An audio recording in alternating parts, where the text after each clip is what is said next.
Here we go. I've got my mate and Sky Sports presenter, David Prutton. Prutz, how you doing, mate?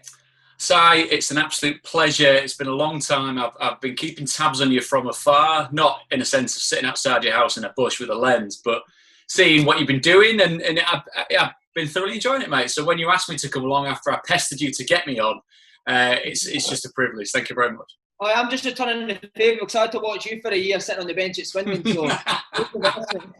Oh, and you'd never call that entertainment by any stretch of the imagination, wouldn't you? I actually need to apologise to you. Did I not get you glassed on a night out? I tell you what, if anyone's listening to this who is very fortunate enough to play at whatever level of professional football that me and Si actually did for that particular season, and you managed to get or to be quite a big part in that team getting relegated, don't go into town on the night you get relegated for the one and only time of that season and not expect anything but trouble, which is exactly what happened. And I've never been to Swindon since on a night out. That was a shit show, wasn't it? I've got to hear, mate, the cleverest guy I've played with. It's no surprise to you're on the telly. You're the only guy as well who have sent the questions to and they've got back to us with spelling mistakes. What's that all about? I was trying to work out if actually the brains behind the outfit had sent it or you had sent it, and I presume it was a mixture of both. The bits done in crayon were your questions, weren't they? And the type stuff was from the boss. I need to say as well, mate, you were one of the angriest guys I've played with. And both went together a couple of times when you went on the poshest rants ever, man. Do you remember? I do. And I just remember looking around the dressing room and there'd be like you biting your lip, there'd be David Lucas biting his lip, there'd be a couple of lads looking quizzical and the rest would have lost interest. But I felt defiantly that I'd made my point, however daft I sounded. Oh, do you know why I was biting my lip though? Go on. Because Dave Lucas was sitting naked. Now that'd be licking your lips, wouldn't it? I wouldn't be biting your lip. Tremendous. I meant to say though, like when I did first see you presenting, I was a bit surprised because, like, mate, I always thought you'd be like a hippie living in a field selling magic mushrooms. Like, what made you go to that? We'll go into that straight away. I think if I'd have been single with no kids, I might have actually gone down that route. But when your football career comes to an end, as when you're privileged enough to do it, as we were, then you've got to apply your trade somewhere else. And I was fortunate enough to be, from a timing point of view, there were more games getting shown, and I got quite friendly with a producer who was really good for me, a fellow called Dave Wade, and then another fellow called Sean Boyle had come into Sky, and it just kind of went from there. And that typical thing of when you talk to footballers, they always relate to their own upbringing in football, don't they? So, I mean, daft things, you turn up on time, you're reliable, you make sure you don't cause too many problems or too much tension, and just crack on with what you're told to do, whether it's commentating, answering a question, or moving beyond that. And hopefully you get on side of more people than you don't get on, and you keep going until they tell you to bugger off, which touch wood I've not done so far. And you're absolutely tremendous, mate, I must say. Just one last question on the hippie side of things. Go on. Have you still got the ball throw? No, I had to move with the time. I said move with the times. About 10 years, 15 years possibly after that had been the case. Speaking of that, that's just jogged my memory of when I was a younger footballer, a trainee at Nottingham Forest. And remember Pierre van Hooijdonk when he was there. I'm sure we're going to come on to chat about him. Very obviously confident footballer, a tremendously talented footballer, as you well know. And he being possibly the first of a certain era that bought into the manscaping side of looking after yourself, and him being stood there very proud, very having a discussion across the dressing room, and I was there sweeping up as a boot boy, just like trying to shuffle past him, having a full-blown discussion with the kit man, absolutely starco, and just kind of thinking, oh, right, that's how they do it on the continent then, mate. And then obviously 20 years later, I fell into line with it. Had you just shaved? Is that why you were sweeping up? I was working my way through it like this. Yeah, I was just, as you were as a boot boy, get in, get out before they start battering you. That's exactly what we kind of went to. And obviously, this could develop into a whole rant now about how they don't have to do that anymore, but I'm sure there's very questionable safety practices that perhaps maybe were acceptable 20 years ago. Now they'd be saying, I'm sorry, you categorically cannot go in there and do that type of thing. Definitely. Right, we'll talk about the career then, mate. Yeah. Moved to Nottingham Forest, as you say. See that time, Prutz, but it's still a massive club. Obviously, Ryan Clough had came before, but there's still that feeling about the club that it was a massive club. Huge, yeah. The season I joined as it was was it YTS? Yeah, YTS, and I turned pro at 17, which thankfully I signed in the July as a school when I'd left school at 16, and I was 17 in September, so I had a couple of months, on that type of wages, and then your wages move slightly differently, and you crack on attempting to be a professional footballer after that. And they just got promoted back to the Premier League under Dave Bassett, done tremendously well indeed. And having mentioned Pierre van Hooijdonk, it was the season of his infamous walkout in pre-season. So got them up, scored X amount of goals. He had the Beckham Predators on, bending free kicks in left, right and centre in the old First Division. Got back and promptly said that the team that he's playing with was crap and he wanted to move on, which from a team spirit point of view, I think obviously went down like a fart in a lift. He eventually came back, but we all had the pleasure of watching this as young YTS lads in the youth team, and it was astonishing really to see how he went about it. But yeah, it was very much that open-eyed daily occurrence of being a professional footballer and looking at where you wanted to be and where the pros were at the time. What did Brian Clough ever come about, Prutz? He was the shadow, obviously figuratively, looms very large over that particular part of the world, and quite rightly so, because he just a hero to many, many people around there. I did come across him, but it was very, very late on. He was obviously not in the best of health, but still had a real kind of spirit and aura about him. I mean, walking through the car parks just stopped people dead in the tracks, wanting to come over and check his hand. But he wasn't a very well man at all by then, which was sad to see on one point. But obviously, how revered he was just showed what an absolute icon he was, not just for Forest but in football. And the statue there is there and should stand forever, I believe. So he never called you young man or that now? He never called me young man. I mean, let's be honest. The type of footballers that he managed to play with and work with, if he'd have given me anything like the time of day, I'd have probably thought less of him, to be honest. Blank being walked past. Right, from one extreme to another, Dave Bassett. Yes. How old school are we talking with Dave Bassett? Well, Dave, he signed me. So I was there when you go and do all your schoolboy signing with your parents. You mean your ill-fitting suit, barnet all over the place, dodgy skin. But I was going to say, and not too far from what I am now at 38. And he was bold as brass and really loud, and the kind of caricature that what he was. And I never managed. He was sacked halfway or 2/3 through that season.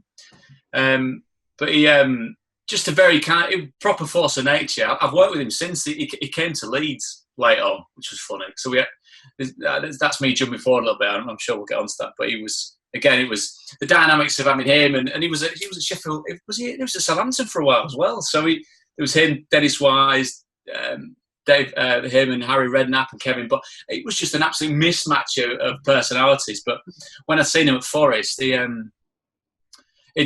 done really well getting the team promoted. They'd started okay. They'd struggled a lot during the season. And then I just remember him calling us into. He'd called the first team in, then he called all the youth team in.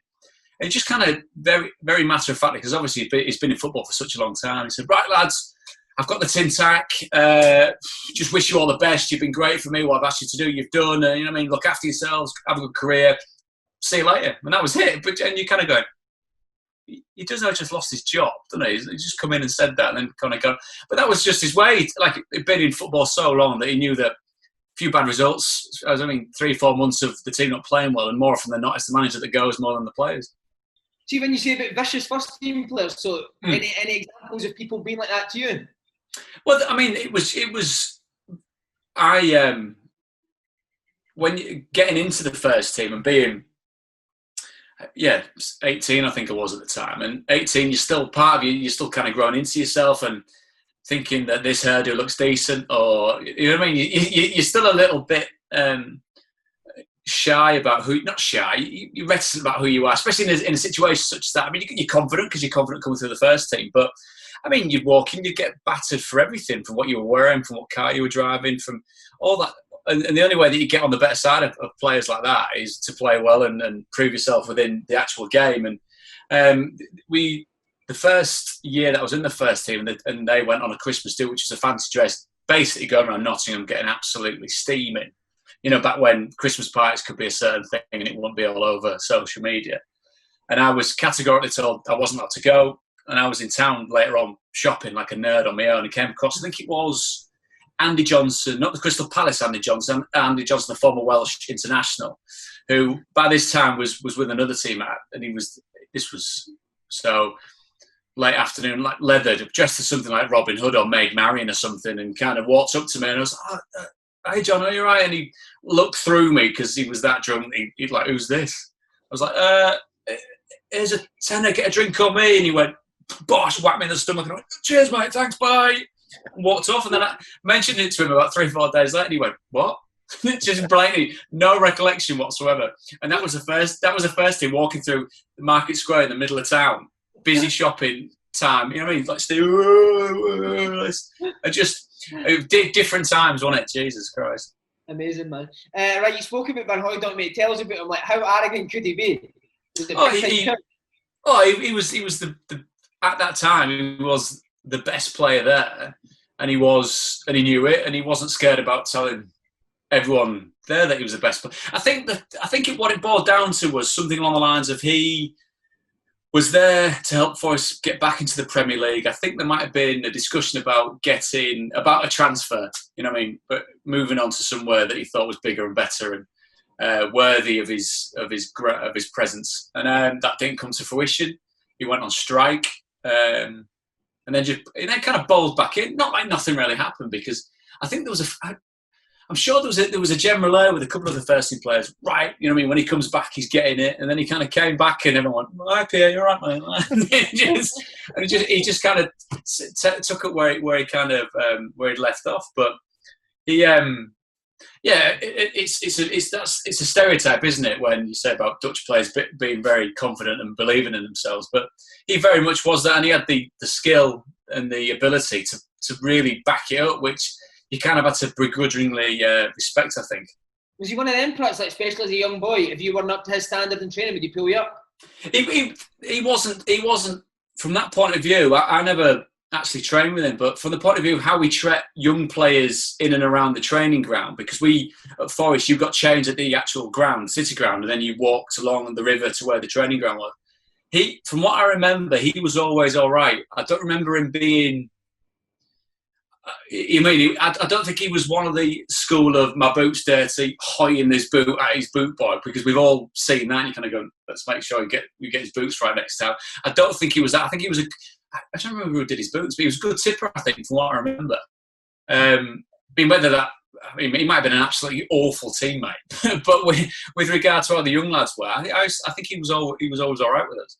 A couple of other big ones as well. Richard Gough was there, and Carlton Palmer. Carlton Palmer's got a reputation for being a bit big time as well, didn't he? Oh, he was, because he came in with Big Ron, and he was kind of Big Ron's lieutenant in the dressing room. And a lot of chats with Carlton were quite obviously him talking about money and what he'd done, how it was.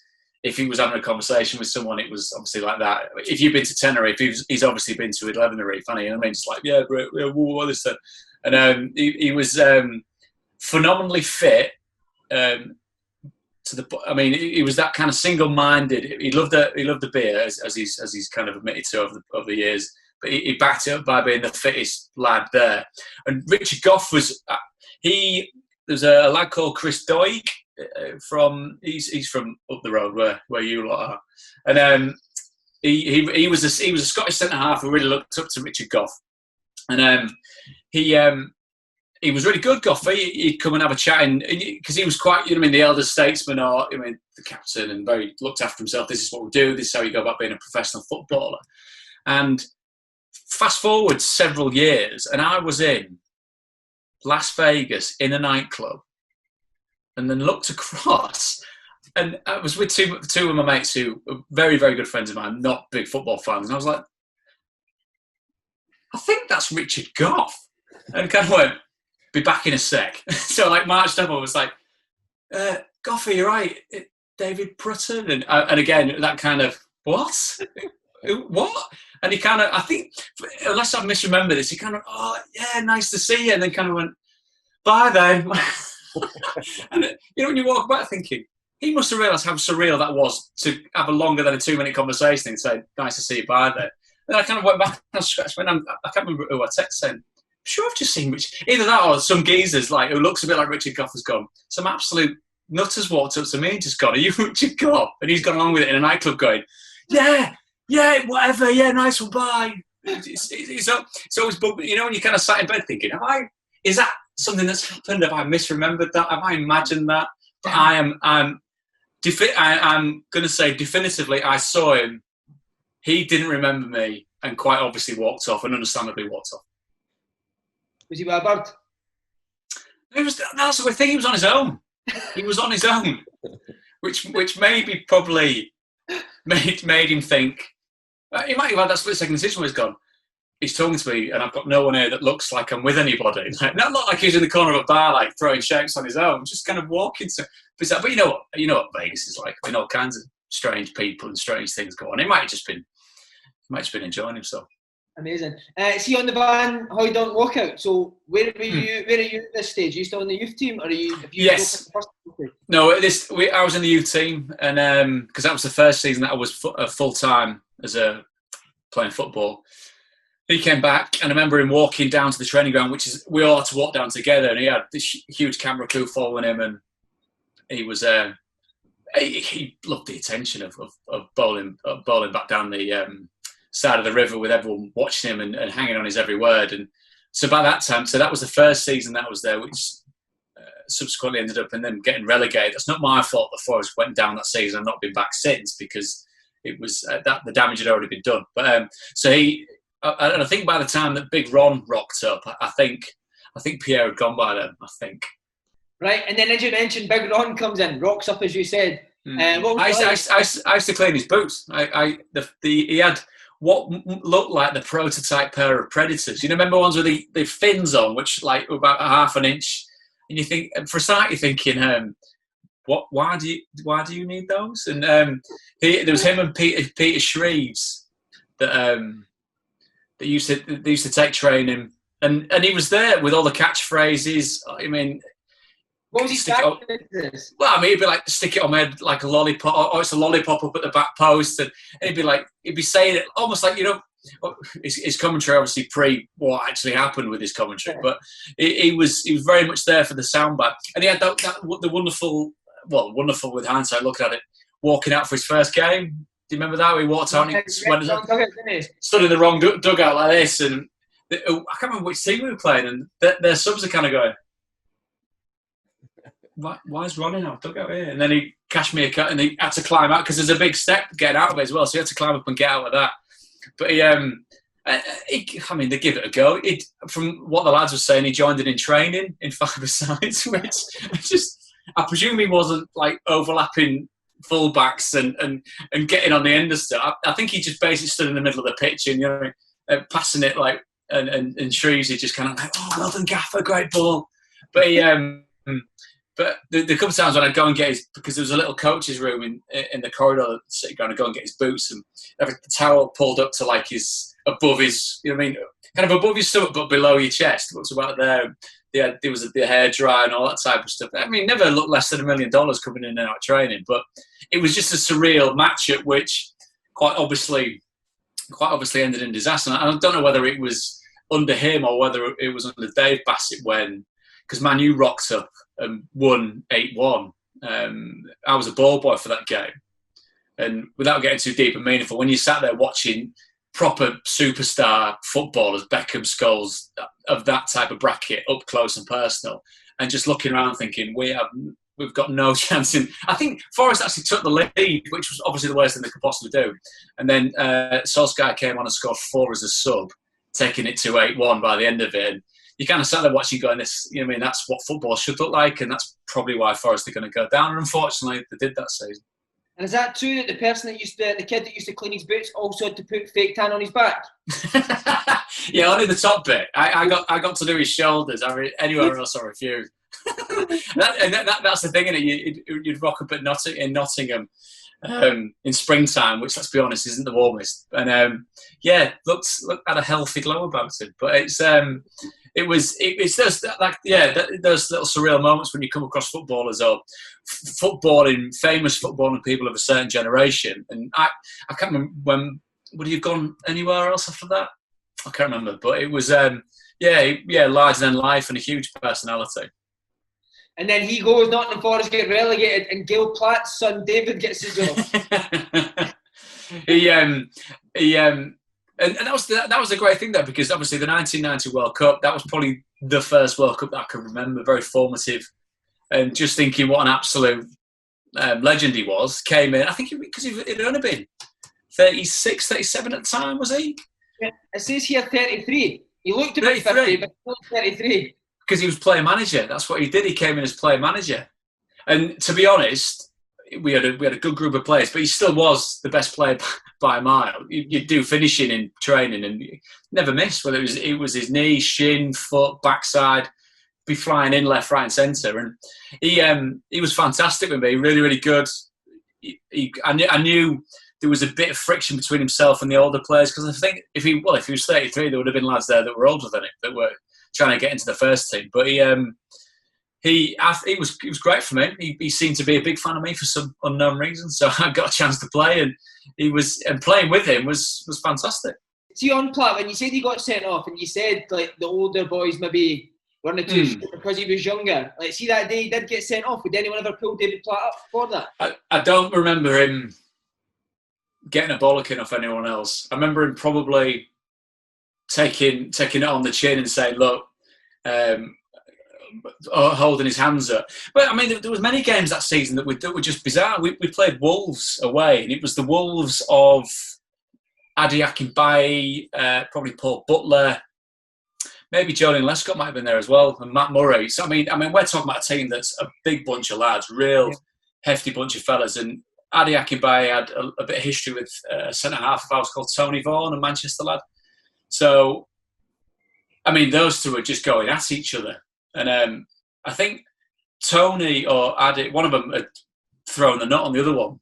So we had Tony sent off for us and Adi got sent off for them after about 20 minutes. I grossly mistimed 2 tackles and got sent off on 40 minutes.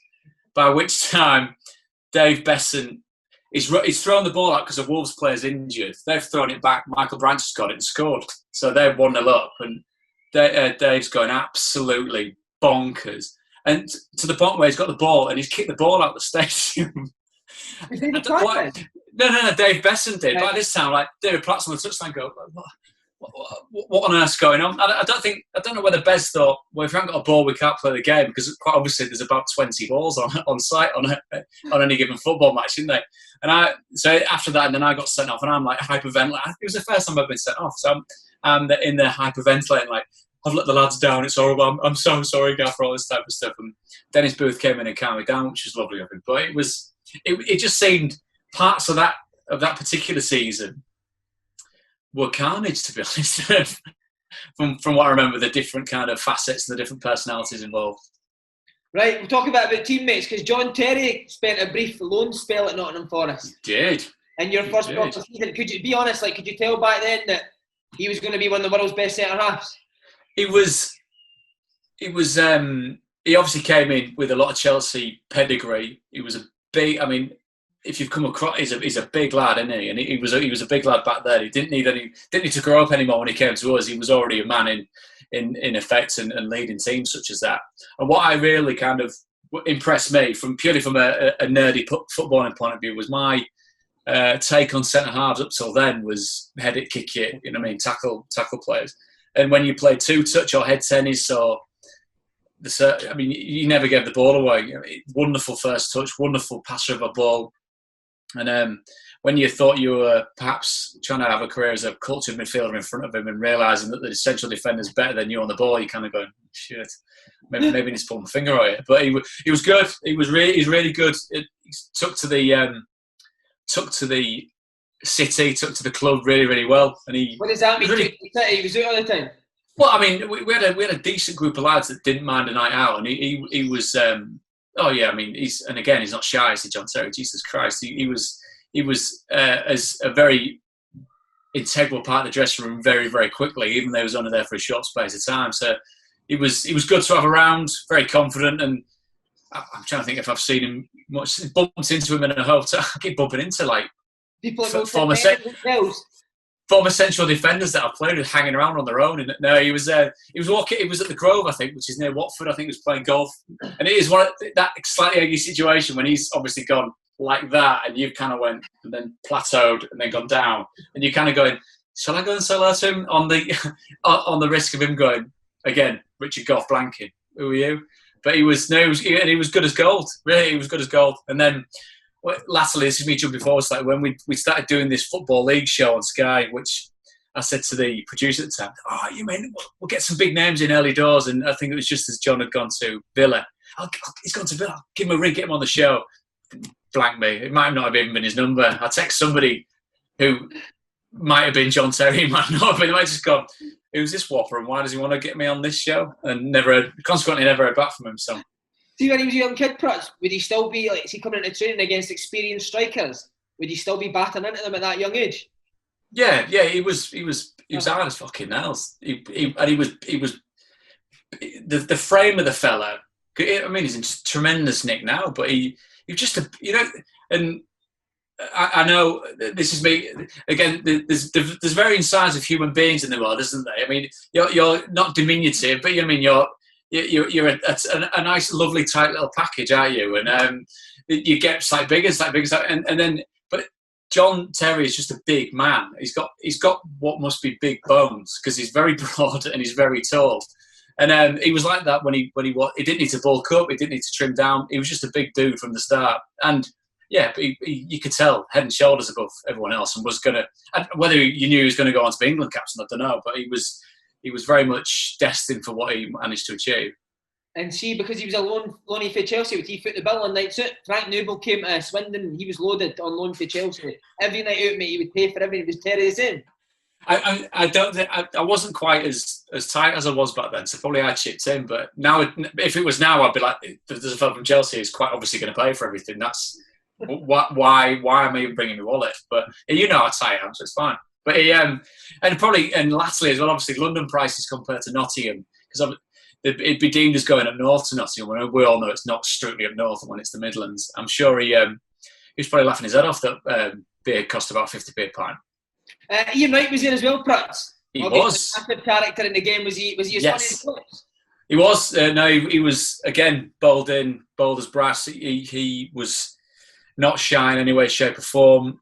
Really nice, really good with the younger lads, as I was at the time in the team. And just a real live wire. He had a real temper on him, which I remember we were playing Wolves at home.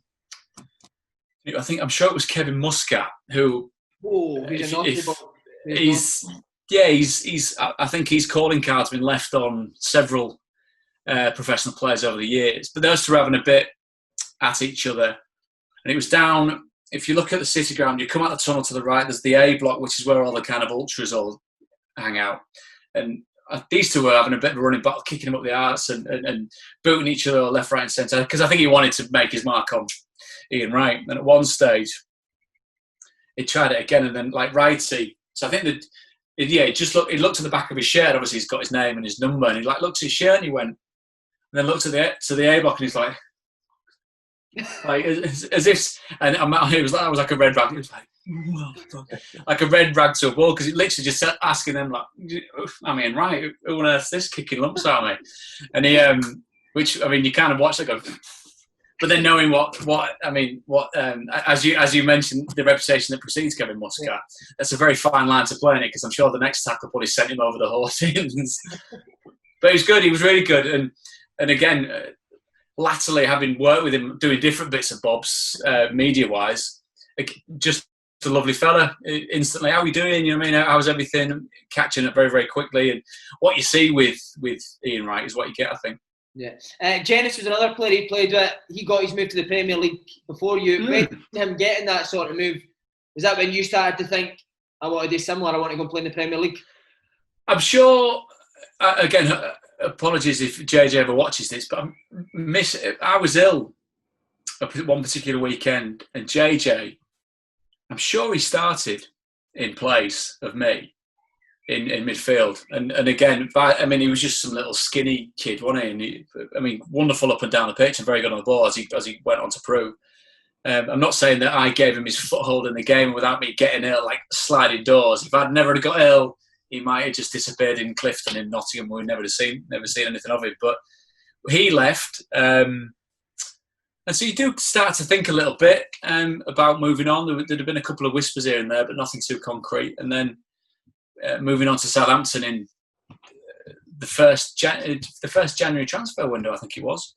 Well, that was a bit of sparring backwards and forwards because by that time, Paul Hart was now the manager. So there's a recurring theme here. He just keeps popping up and dragging you to certain places. And I got offered a contract, a wonderful contract, and said to his number 2 at the time, Ian Bowyer, about not signing it because I didn't think it was the right time. Because my agent at the time said you should say this. So said it, and Paul wasn't in that day, and so then the next day when Paul was in, so Bomber took it. Yep, no worries, Prutz. It's your prerogative, so you can do what you want. And so the next day he was like, shout down the corridor. You heard him come in and Prutz, get your fucking ass down here. And then when you sat with everyone else, everyone goes, what have you done? What have you done? It's like being at school. You know, I mean, you've been summoned by the headmaster. You're in massive. So what? And he went, I believe you told Bomber yesterday that you're not going to sign your contracts. And I went, yeah, I don't think it's the right time. I went, yeah, good one. Just sign your name and get out. I was like, no, sincerely, I don't think it's the right. He said, look, is it not enough money, you greedy son? I'm thinking, well, it's a substantial amount of money over a long period of time. But my agent at the time said, nope, stick to your guns. This is what you're doing. And obviously, legs like jelly walking out, and stuck to my guns with it, which with hindsight, I'm surprised I didn't absolutely crumble when I was getting wrung out by Paul. But I mean, the thing is as well, he'd seen us. So I'd known him since I was 13 or 14. He's seen us all come through, and that bunch of players. So JJ was part of it, Andy Reid was part of it, Michael Dawson was part of it. I'm not saying for 1 second I was in that bracket, but there was a group of young lads coming through. Gareth Williams was another young Scottish lad who was very tidy on the ball. We had David Johnson up front, Marlon Harewood up front, and we had a really good bunch of players. And they were looking that season to get promoted to the Premier League, which with that group of players would have been a phenomenal achievement. But got to the very end of the January transfer window, and Forest had said, no, you're not going anywhere. And then eventually agreed on a fee about, it was the very last day, just after lunchtime. So I had to hightail it down south to try and get something sorted. And was the deal much better than what the Nottingham Forest deal was? What, do you mean wages-wise? Yeah. But I didn't, at that time, I didn't know. I had a vague idea possibly what it was when at Southampton, because my agent at the time had a couple of players down there, maybe 1 or 2. And it was, I mean, it wasn't 3, 4, 5 times more. It was more to do with the fact that you had a Premier League team saying, we want you to go to come and play Premier League football. But with hindsight, yes, that Forest team might have got promoted. Yes, your career might have gone in a different direction, but that decision that I made was the correct one. Not just a Premier League team, they were in the top 8 at the time. Also, Gordon Strachan was there. Can you remember the first time you spoke to him? I remember shaking his hand. He was stood next to Gareth Pendry and Pendo. You know, Pendo was like, he was always kind of bouncy, whereas, as you know, Gordon can either rip you to shreds or he can be the nicest man on the planet. Which the good thing with Gordon is you always knew where you stood, whether he was, pissed off with you or whether he was happy with you. He would tell you more often than not you'd know. So I remember him being very kind of serious. Nice to meet you, David, and I hope you get everything sorted today. This was on the day that I was signing. Hope the medical goes well and we get you up and running. And Pender said something like, "Oh well, welcome to God's country," or something like that, or well, welcome, something about being down south and how lovely it was. I didn't want to pull him up on the fact that technically Yorkshire is known as God's country, but that's semantics. We won't get into that. And from Coventry, he's not even from down there, so exactly. And again, with the greatest respect to Coventry, would anyone say it about that? No, probably not. But I liked him and was absolutely terrified of him in the same regard from exactly the moment that I met him, which I thought was a good way to be, because at that age you're still impressionable enough to be able to take orders and discipline without, when you get older and you get a bit gobby, and like you said earlier on, having posh rants and saying, Gaffer, I don't quite agree with what you're saying there. At 21, you still kind of go, yep, sorry, I'm an idiot, I'll stop doing that. And that just jogged my memory about one training session we'd done, and we'd done a running into the box type third man running thing, and I'd made a certain run at a certain time, and he no, stop, and you instantly think, when you've done something, he stops, you think, oh shit, what have I done? I went, why did you do that? And I went, you told me to, and he went, best answer I've ever heard, well done, carry on. Because you just know, because you'll notice like that element of when he could, because he was very quick-witted. He had a ferocious tongue, as and when he needed to have one, and he wasn't scared of using it, which I think kept you on your toes. We were training at St Mary's once, and we'd all jogged out to go and do set, because he loved a set piece, didn't he? Yeah. Which meant you did full training. You went back inside, got more kit on, got your dry stuff on, 2-3 layers, because you thought, right, we've got about 45 minutes at least of crossing and free kicks and corners. And we'd run out, and there was what I thought was a masseur bending over to tie his laces of his boots. I've walked past and gone, bang, right across his backside. And go, yeah. At which point, Strax has gone, what are you doing? And I went, the thing is, I said, I'm sorry, I thought you were the masseur, who's quite a bigger chap. So I've got, oh, Gaffer, I'm so sorry, and then ran out. And he's gone out and he's called everyone in, and you think it's coming now, it's coming, isn't it? And he goes, right, everyone, I just want to draw your attention to the fact that this idiot has just slapped my ass, thinking it's that idiot over there. And he diffused it so well, but when I'd done it, I thought, oh my God, he's going to sell me. He's going to sell me for spanking him on the way out. But took it really well and then shared it with everyone else. So imagine that Sky Sports on a spanking. Sacked for spanking. I mean, you never know what could happen nowadays. It might happen somewhere, but it took it well. Well, it took both the spanking and the fact that I thought he was a slightly tubby version of himself. Because see, that time at Southampton, that was like the height of his sarcasm, wasn't it? Remember he's in the game. Oh yeah, a quick word after the game. Yeah, velocity. There you go, stuff like that. He was, which I've spoken and heard him speak about it since, and he could, because you know how emotional he was, whether things were good, bad. There was one time we used to have a TV in the corner of the dressing room for some reason, coming after a defeat, and the TV's off, and you're thinking, who the fuck's put the television? It's like Final Score coming through or Soccer Saturday. And it's coming, right, and it's gone from it's gone from an abysmal performance and a result to an interrogation about who's put the TV on. And I'm sure there was I can't remember where this player was from, but there were a lot of players at that level when I went into the Southampton side that were quite well established, that you'd heard of. There were other lads that weren't quite as well known, but I mean established Premier League players. And then you get like the odd random signing who a scout's got, yeah, he'll fit right into English football. Where's he from? Venezuela. He'll love the weather. He'll be digging in winter, and he's like this poor sod in the corner shivering in like July, going, what? This is not what anyone sold me at all. So I've got a vague recollection of Strachan going apeshit about why the TV's on.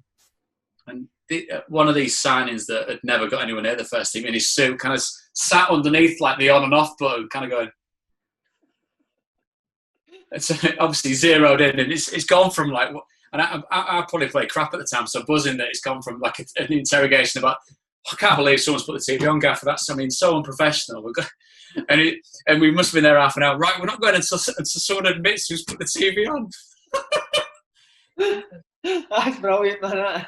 And I still don't think we got. I think by the end of it, I think Strachan was like, "You bunch of useless bastards, I'm off. I'll see you Monday." And what was Monday? Good, bad, or indifferent? He ran the balls off you, didn't he? Every single Monday morning, whether they'd been out, whether the team had won, whether the team had lost, which probably showed just why we were fit. And I've got horrendous memories of St Andrews, because everyone goes to St Andrews and plays golf, and it's gorgeous and the scenery is nice.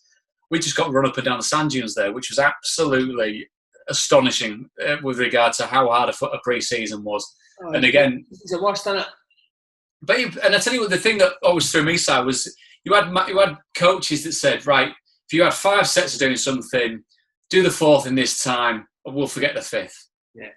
You'd go, right, got 3, right, lads, do the next one in this time. It was like belting round.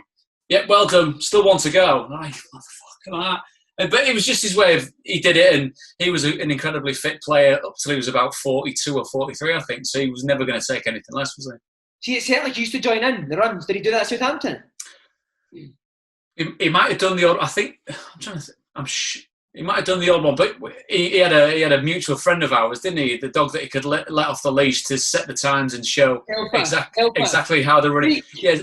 So if Telf did it in this time, everyone must be able to do it in this time. Like, and then I got very badly burned by Telf the first pre-season we did in St Andrews, because he was obviously, he's like the most mentally strong person, athlete, man. It's like who you want to be when you grow up. Whenever we grow up, I don't know when that's going to be. But he's every sport, didn't he? He's amazing at golf as well, isn't he? Amazing at golf, extremely fit. From what I remember, wasn't a stranger to kind of very under the radar enjoying St Andrews whilst we were up there doing pre-season. But getting up in the morning, like, ready to go and absolutely ruin everyone. And I remember kind of on a cross-country run thinking, I've got this old sod here. I mean, like, I'm saddling up behind him and him just pulling away, and then me ending up like 5th from bottom. And all the lads coming past going, can't believe you fell for the old Paul Telford trick. Let's try and catch the fella that's got a bit of grey hair thinking he's dead old. And him just pulling away. Robert Snodgrass, when Telf came to Leeds and Snods was there, and the Snods that I met in League One, if you'd have said he'd gone on to be an international footballer that played in the Premier League, I'd have laughed you out of the Zoom call that we're on. But he came. We had a night out in Harrogate because Telf didn't live too far from me.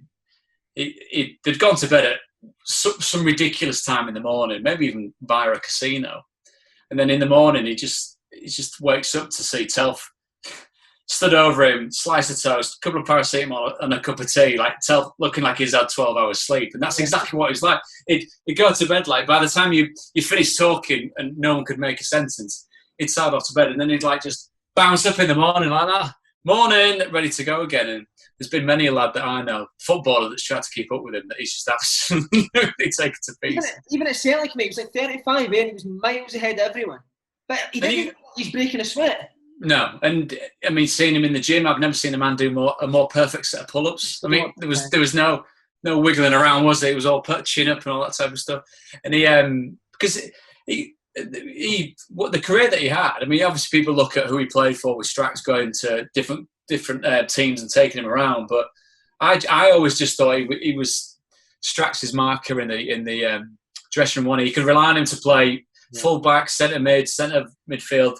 Right midfield of a certain era. I don't think you get with the great players like Telf playing out wide right nowadays, would you? But the good thing was, the really good thing was, players like that, which we may have come across, that may have been a certain way. He wasn't like that, wasn't he? He wasn't, and you could tell him anything. He was your confidant, and he was very much part of the squad. But he knew exactly what Strax thought of him. Which, I mean, from a career point, what position to be in? I'd have killed for a manager like me that much to say. I always managed to wear managers out there. They either got sacked or I just got biffed off. No, you were Paul Hart's boy, mate. Just on Strachan. See, on Strachan, yes. Obviously yes. You spoke about the funny times, but were you ever on the receiving end of that tongue? Mine was more of a collective, thankfully. The thing that I don't have any regrets from playing, because I'm glad that I managed to ring out and pull the wool over people's eyes for as long as I possibly did from a footballing point of view. But he left because I think he made some promise to his wife about spending more time together. I think there'd been maybe health issues within the family, and he'd kind of taken the time to take time out and go and recharge his batteries. Absolutely the right thing. And you know what he's like as a fella. I mean, from a moral standpoint, point of view. He's stronger than an oak, isn't he? He's very much, that's right, that's wrong, no grey area. You're an idiot if you're doing that, and it's wrong. I like you a lot if you're doing the right things more often than not. So he left, and I was gutted because I thought, I'm signing for this man and manager who's very, very good.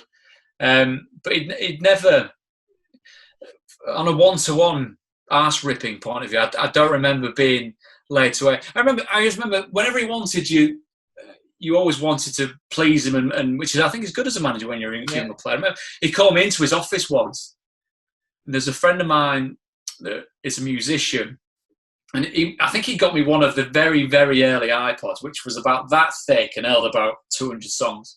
And I was like, pause a minute, it's like, it's fucking new bit of technology.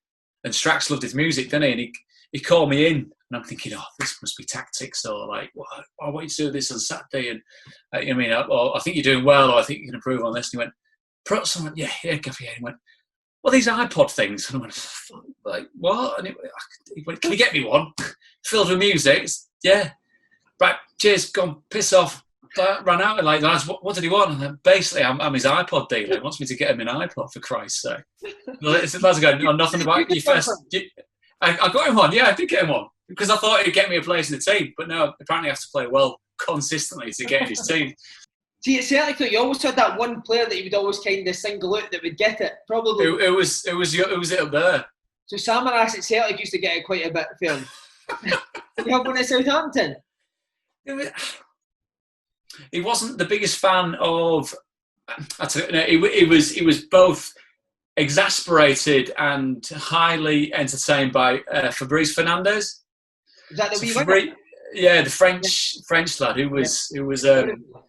And again, I think the general consensus was when he really wanted to try. I mean, you couldn't get the ball off him in a phone box, which is a very old school way of trying to describe him. But he drops him for the cup final. So the year that I joined in the January, played one game for Forest in the cup. So subsequently cup tied when I joined Southampton. And obviously they got to the final, didn't they? Like round by round, I'm thinking, Jesus, they've got to lose at some point. But maybe they got to the final because I had nothing to do with these specific games. And Fab got dropped for that cup final. And I'm sure Arsenal, they lost 1-0. We lost 1-0 to Arsenal. It's probably not as close as 1-0 suggests, but you still got half a chance, especially when you can chuck someone like Fabrice on with 10 or 15 minutes to go. Sent Fab to go and get warmed up. My God, I mean, it took him. So it was at the Millennium Stadium, so you had to go and warm up behind the goal. It must have taken him 40 seconds to walk from the bench to behind the, like, just sauntered off, looking back there. Sauntered off, and I mean, at best, a groin stretch, like a quick thought. It went and then meandered back.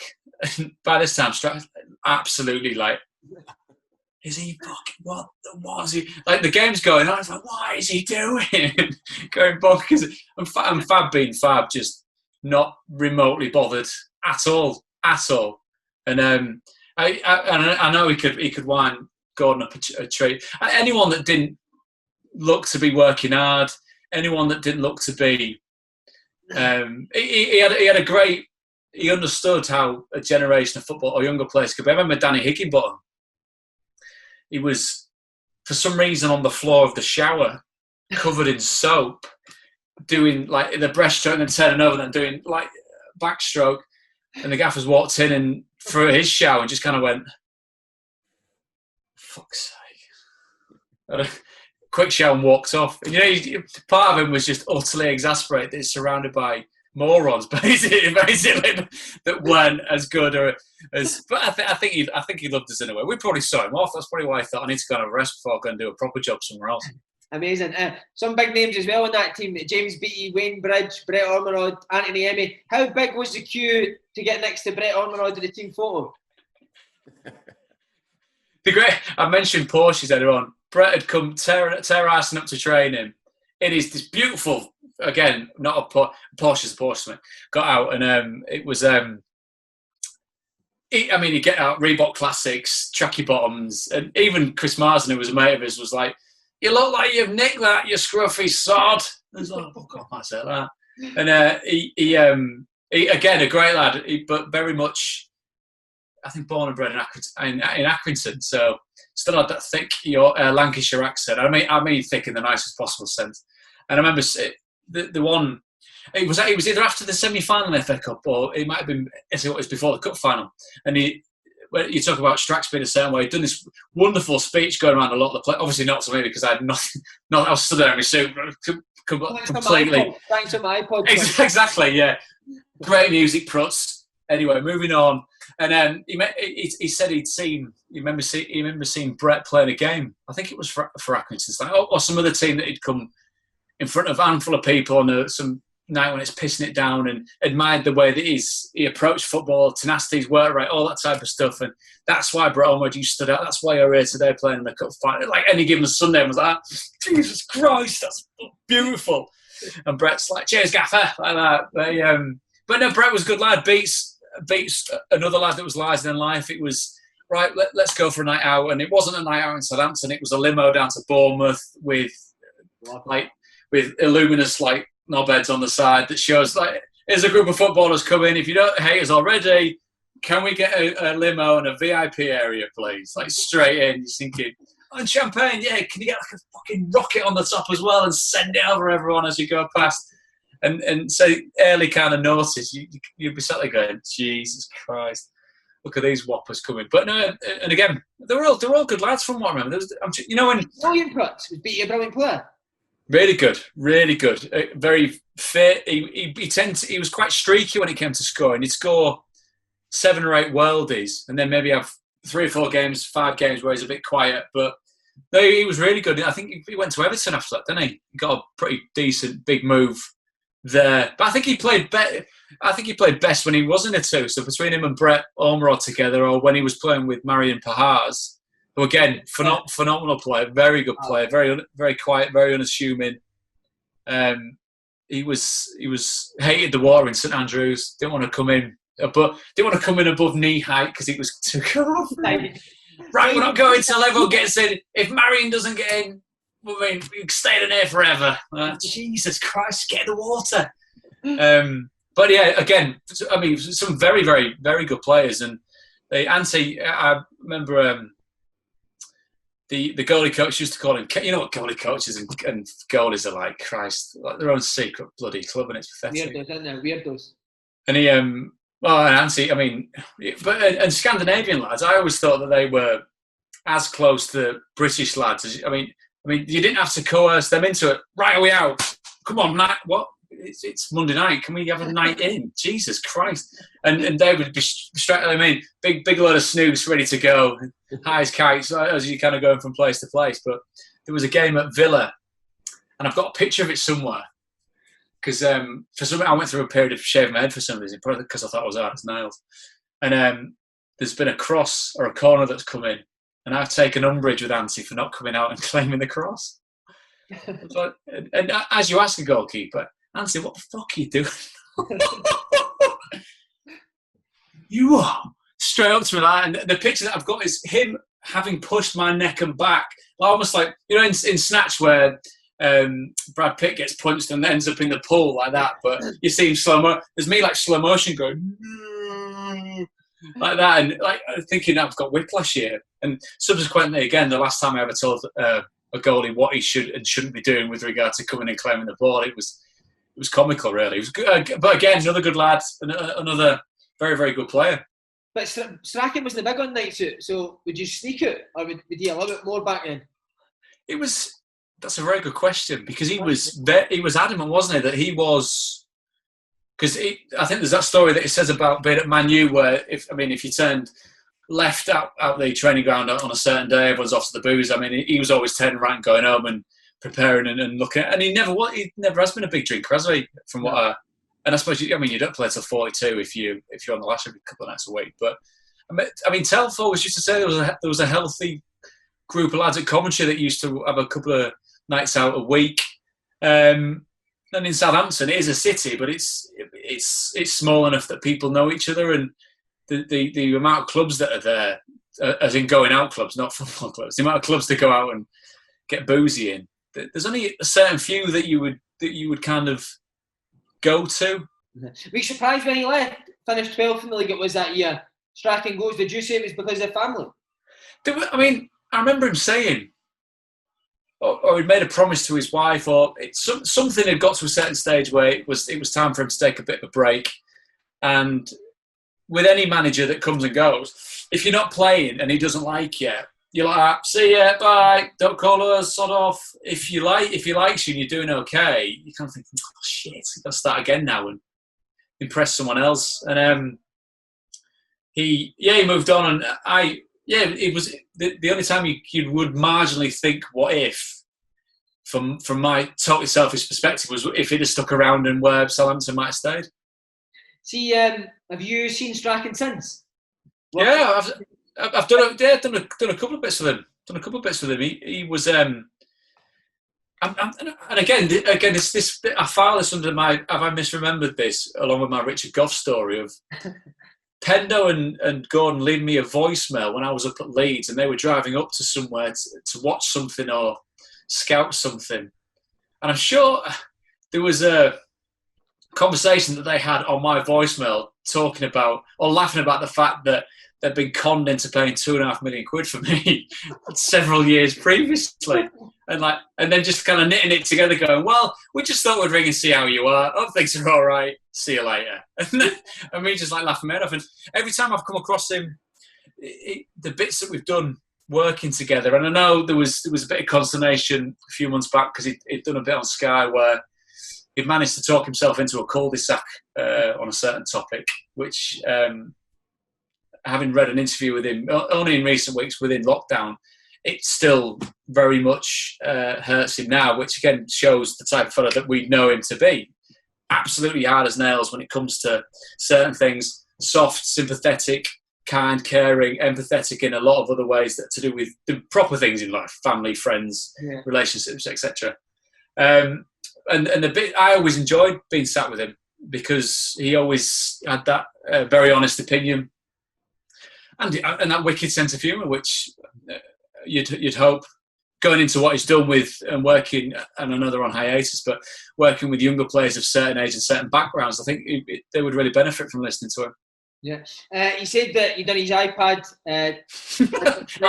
iPads were like that was like flying cars back then. I was like, never going to happen, rubbish. iPod, but to impress the next manager, Paul Sturrock, is it true that you sat in his hot tub with a cowboy hat on? Is that the general rule of thumb to get on his good side? I got on really well with Paul, and again, the selfish thing of, he played me, so he's now my new favourite manager. Boom, straight in the team, that'll do. He said he was buying a house near me, and something along the lines of, you'll have to come around for dinner. I'm like, why are you saying that in front of the lads? That looks around. No way, he said that in front of the boys. Yeah, like almost kind of half shouting. It's obviously you jog off and everyone goes, did I hear that right? And like, I think he's obviously taking the piss, isn't he? A bit of banter between him and the gaffer. But I always felt he was on a bit of a hiding to nothing there. I don't think Rupert Lowe at the time, it didn't not back him, but there was something along the lines of how he looked on the touchline. I mean, because you look at Paul as a player, you look at Paul as an ex-player, there is a certain difference, isn't there? Yeah. If you're not running around 6 times a week, then that tends to be the case. But there was a game that we'd done earlier on in the season. He was wearing a suit, and by the end of it, I mean, suits and sunshine. When I'm working now, and you're kind of looking at if you're going to be pitch side or in the studio, certain colours. I mean, I wear black most of the time. Certain colours I can't go anywhere near. Anything light grey, light blue. Because the minute I start talking to someone, it's like I can't stand like this because it looks mental. But if I start moving my arms, I'm going, oh my God, why is he sweating so much? That's disgusting. But that's just the way things are. And I'm sure Paul was still on such time, August time, down on the south coast. Absolutely. I mean, and then like piss wet through from sweating so much. And I think the chairman had alluded to the fact of sorting his gear out. And you think, like, that's not what the manager's there for, to look a million. Some do. Mourinho does. Pep does. All that type of stuff. Some managers there just to manage. The manager wanted him to wear a vest on the side. A string vest and a little hat and get him a deck position when that's part of what they're talking about. You think that's not really what it was about. But 2004 controversially brought in Harry Redknapp for rivals Portsmouth. What was the players' reaction to Harry coming? Because see until you're down there, Prutz, I was at Portsmouth. The rivalry is heated, isn't it? Horrible. And again, I was like you, probably paid lip service to it. Then the first time we had it, and there were, it was that. You were literally watching people kick the shit out of each other in the streets. You saw. It was absolutely vicious. And then it's obviously steeped in a lot of kind of social history down there. And, I just remember the way in being uncovered for a very, very long period of time, and several times I think my parents came down to the first one and were like, "Well, no, we're not going there again," especially when it's Southampton Portsmouth, because it was, and vice versa. It was. That's not saying it was all nasty Pompey fans, because it was. Saints fans gave as good as they got when it came to giving it out to each other. And then it was surreal, because you kind of read it in the newspapers and you thought he can't, can he? Because he fell out with Milan Mandaric, didn't he? And came out of Pompey. And I think he actually lived where he lived at the time was possibly closer. I think Southampton might have been possibly closer. I'm not saying he stuck his finger in the map and went, "That's closer. That'll do as my next job." But yeah, he rocked up with Kevin Bond, and it was just bizarre. You knew who he was. You knew the kind of character, the caricature of him, and it didn't take too much training. He kind of left that to Kevin Bond. Jim Smith came with him, bless him. Again, another manager of a certain era who playing Man U. I wouldn't swap any of these lot for you. Jim, you'd swap probably their under-9s for the way we're playing right now. And you think, fair play for you to erring on the side of positivity, but that's just bollocks.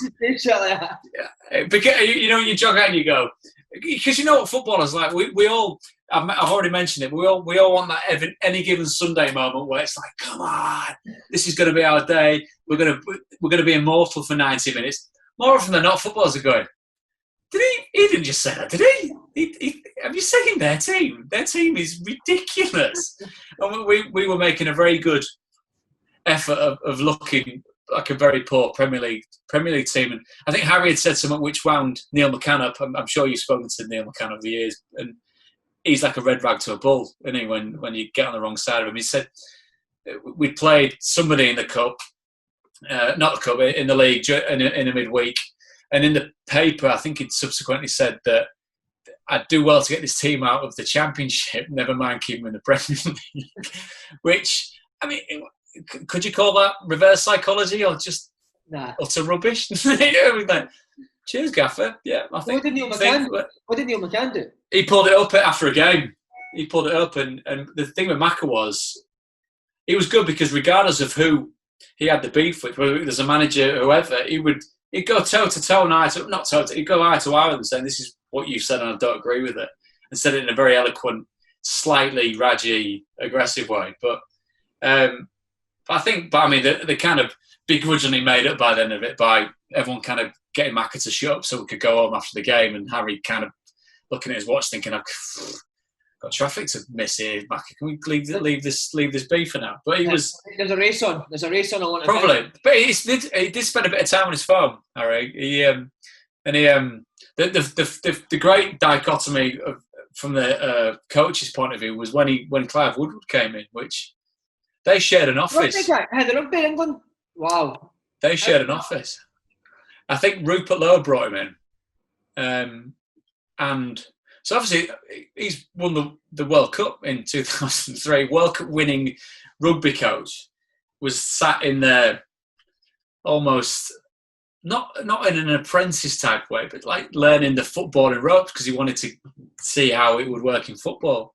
It was quite obviously just utterly bizarre. Like Harry, not before marginal gains was marginal gains, 1% here, 1% there, and just Harry's take on some of what he was saying being fucking bollocks. Like, what a load of rubbish. So you had somebody doing a meeting in one regard, and someone coming in and just going, forget all that. That's basically, he's only in here because I've been told he's got to come and do something. And it just utter. And then having watched that rugby team and read all of his books, it's like fucking hell, Clive Woodward, who's climbed the mountain of the very pinnacle of world rugby. It was just the organic rhythm of it was just totally off. But he brought his son in. Jamie came in for the running. Nigel Quasi came in. Still a good Jamie, player. what? Yeah, I mean, I'm sure he finished at the end of that season. Graham Lasso came in. That again, I worked with Graham in the last 6 months, and we backtracked and worked out that his final season was Southampton's relegation season. You're thinking, shit, I've ended so many people's careers here in one fell swoop. You poor sons. And but yeah, again, lovely. Again, what you see is what you get. His knees were, I mean, by that time, he'd obviously struggled with his knees throughout his career, but he was training probably once or twice a week, and we're trying to get games out of him on a Saturday. It was funny because, and then Crouchy joined as well, and it was suddenly my friends, my very close pals at the time, they're all up north, so miles away from Southampton, who kind of had lost a bit of interest because we weren't doing so well. Suddenly, Crouchy joins, and Jamie joins, and I get a slight trickle increase in requests for tickets, not because of the football, but because who are they bringing along to watch the football? As in the Wags. So they're like, suddenly they're like, oh no, I'll come up this week. Who are you playing? Is Jamie playing? Yeah, it's Crouchy definitely playing. He's definitely playing. Is he starting? Because if not, I'm not coming. Like, oh, cheers, lads. Jesus Christ, something like a whopper just trying to like treading water in this Premier League team. But the trickler, and they were like, even Jamie's a good looking lad, isn't he? It's just utterly ridiculous. See, Harry, could he be funny when he was carrying boys' prize?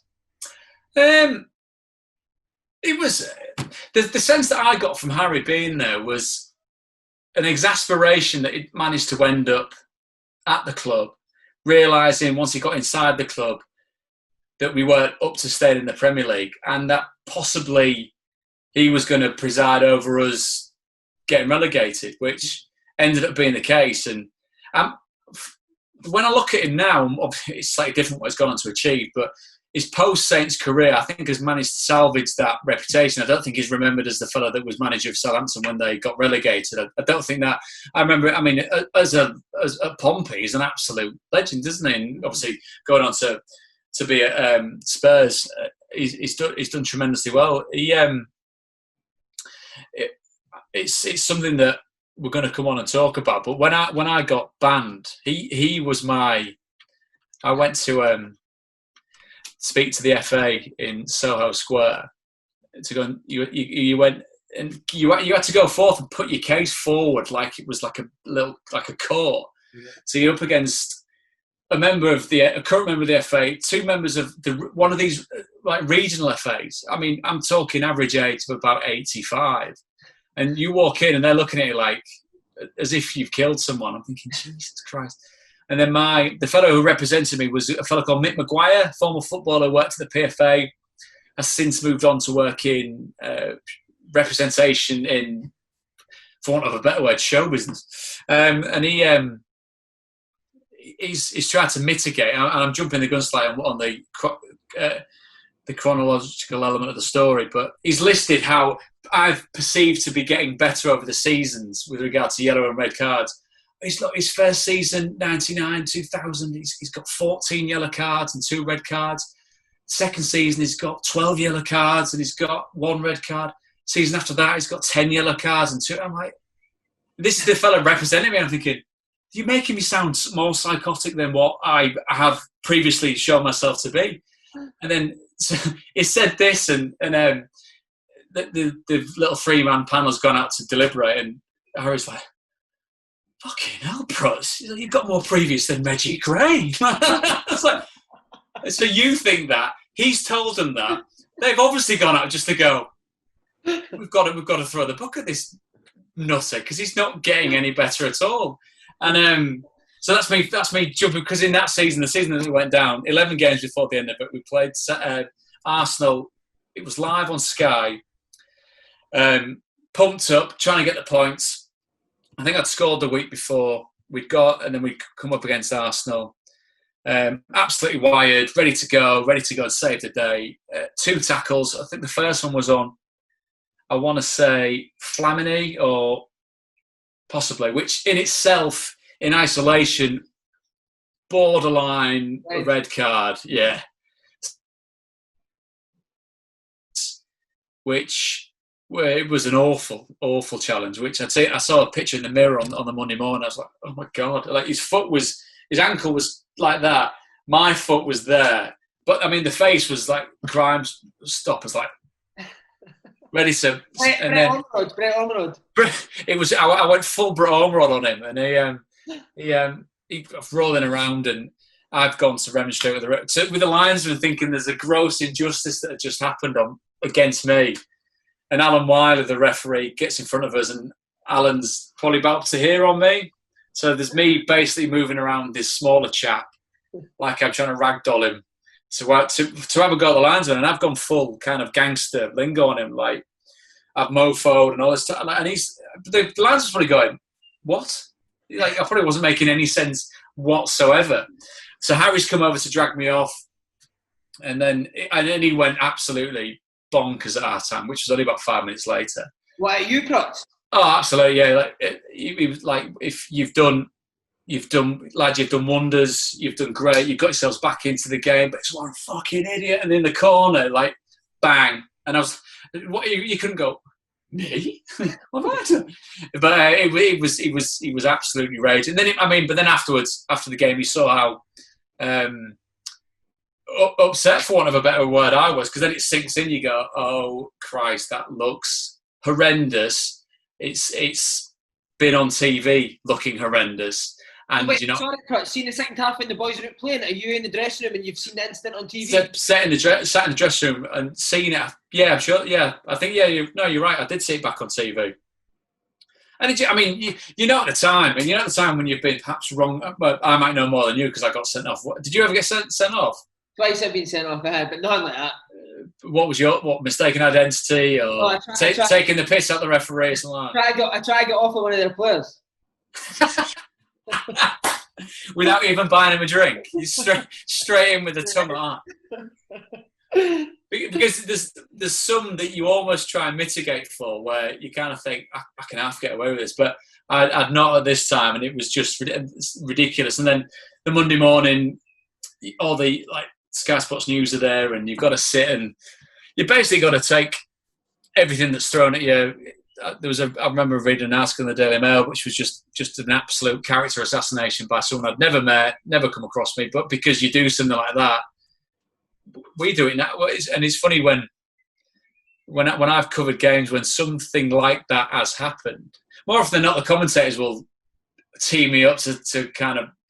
They know what's coming. Like, I can't believe a player's doing that, David Prutton. That's shocking scenes, and I'm like.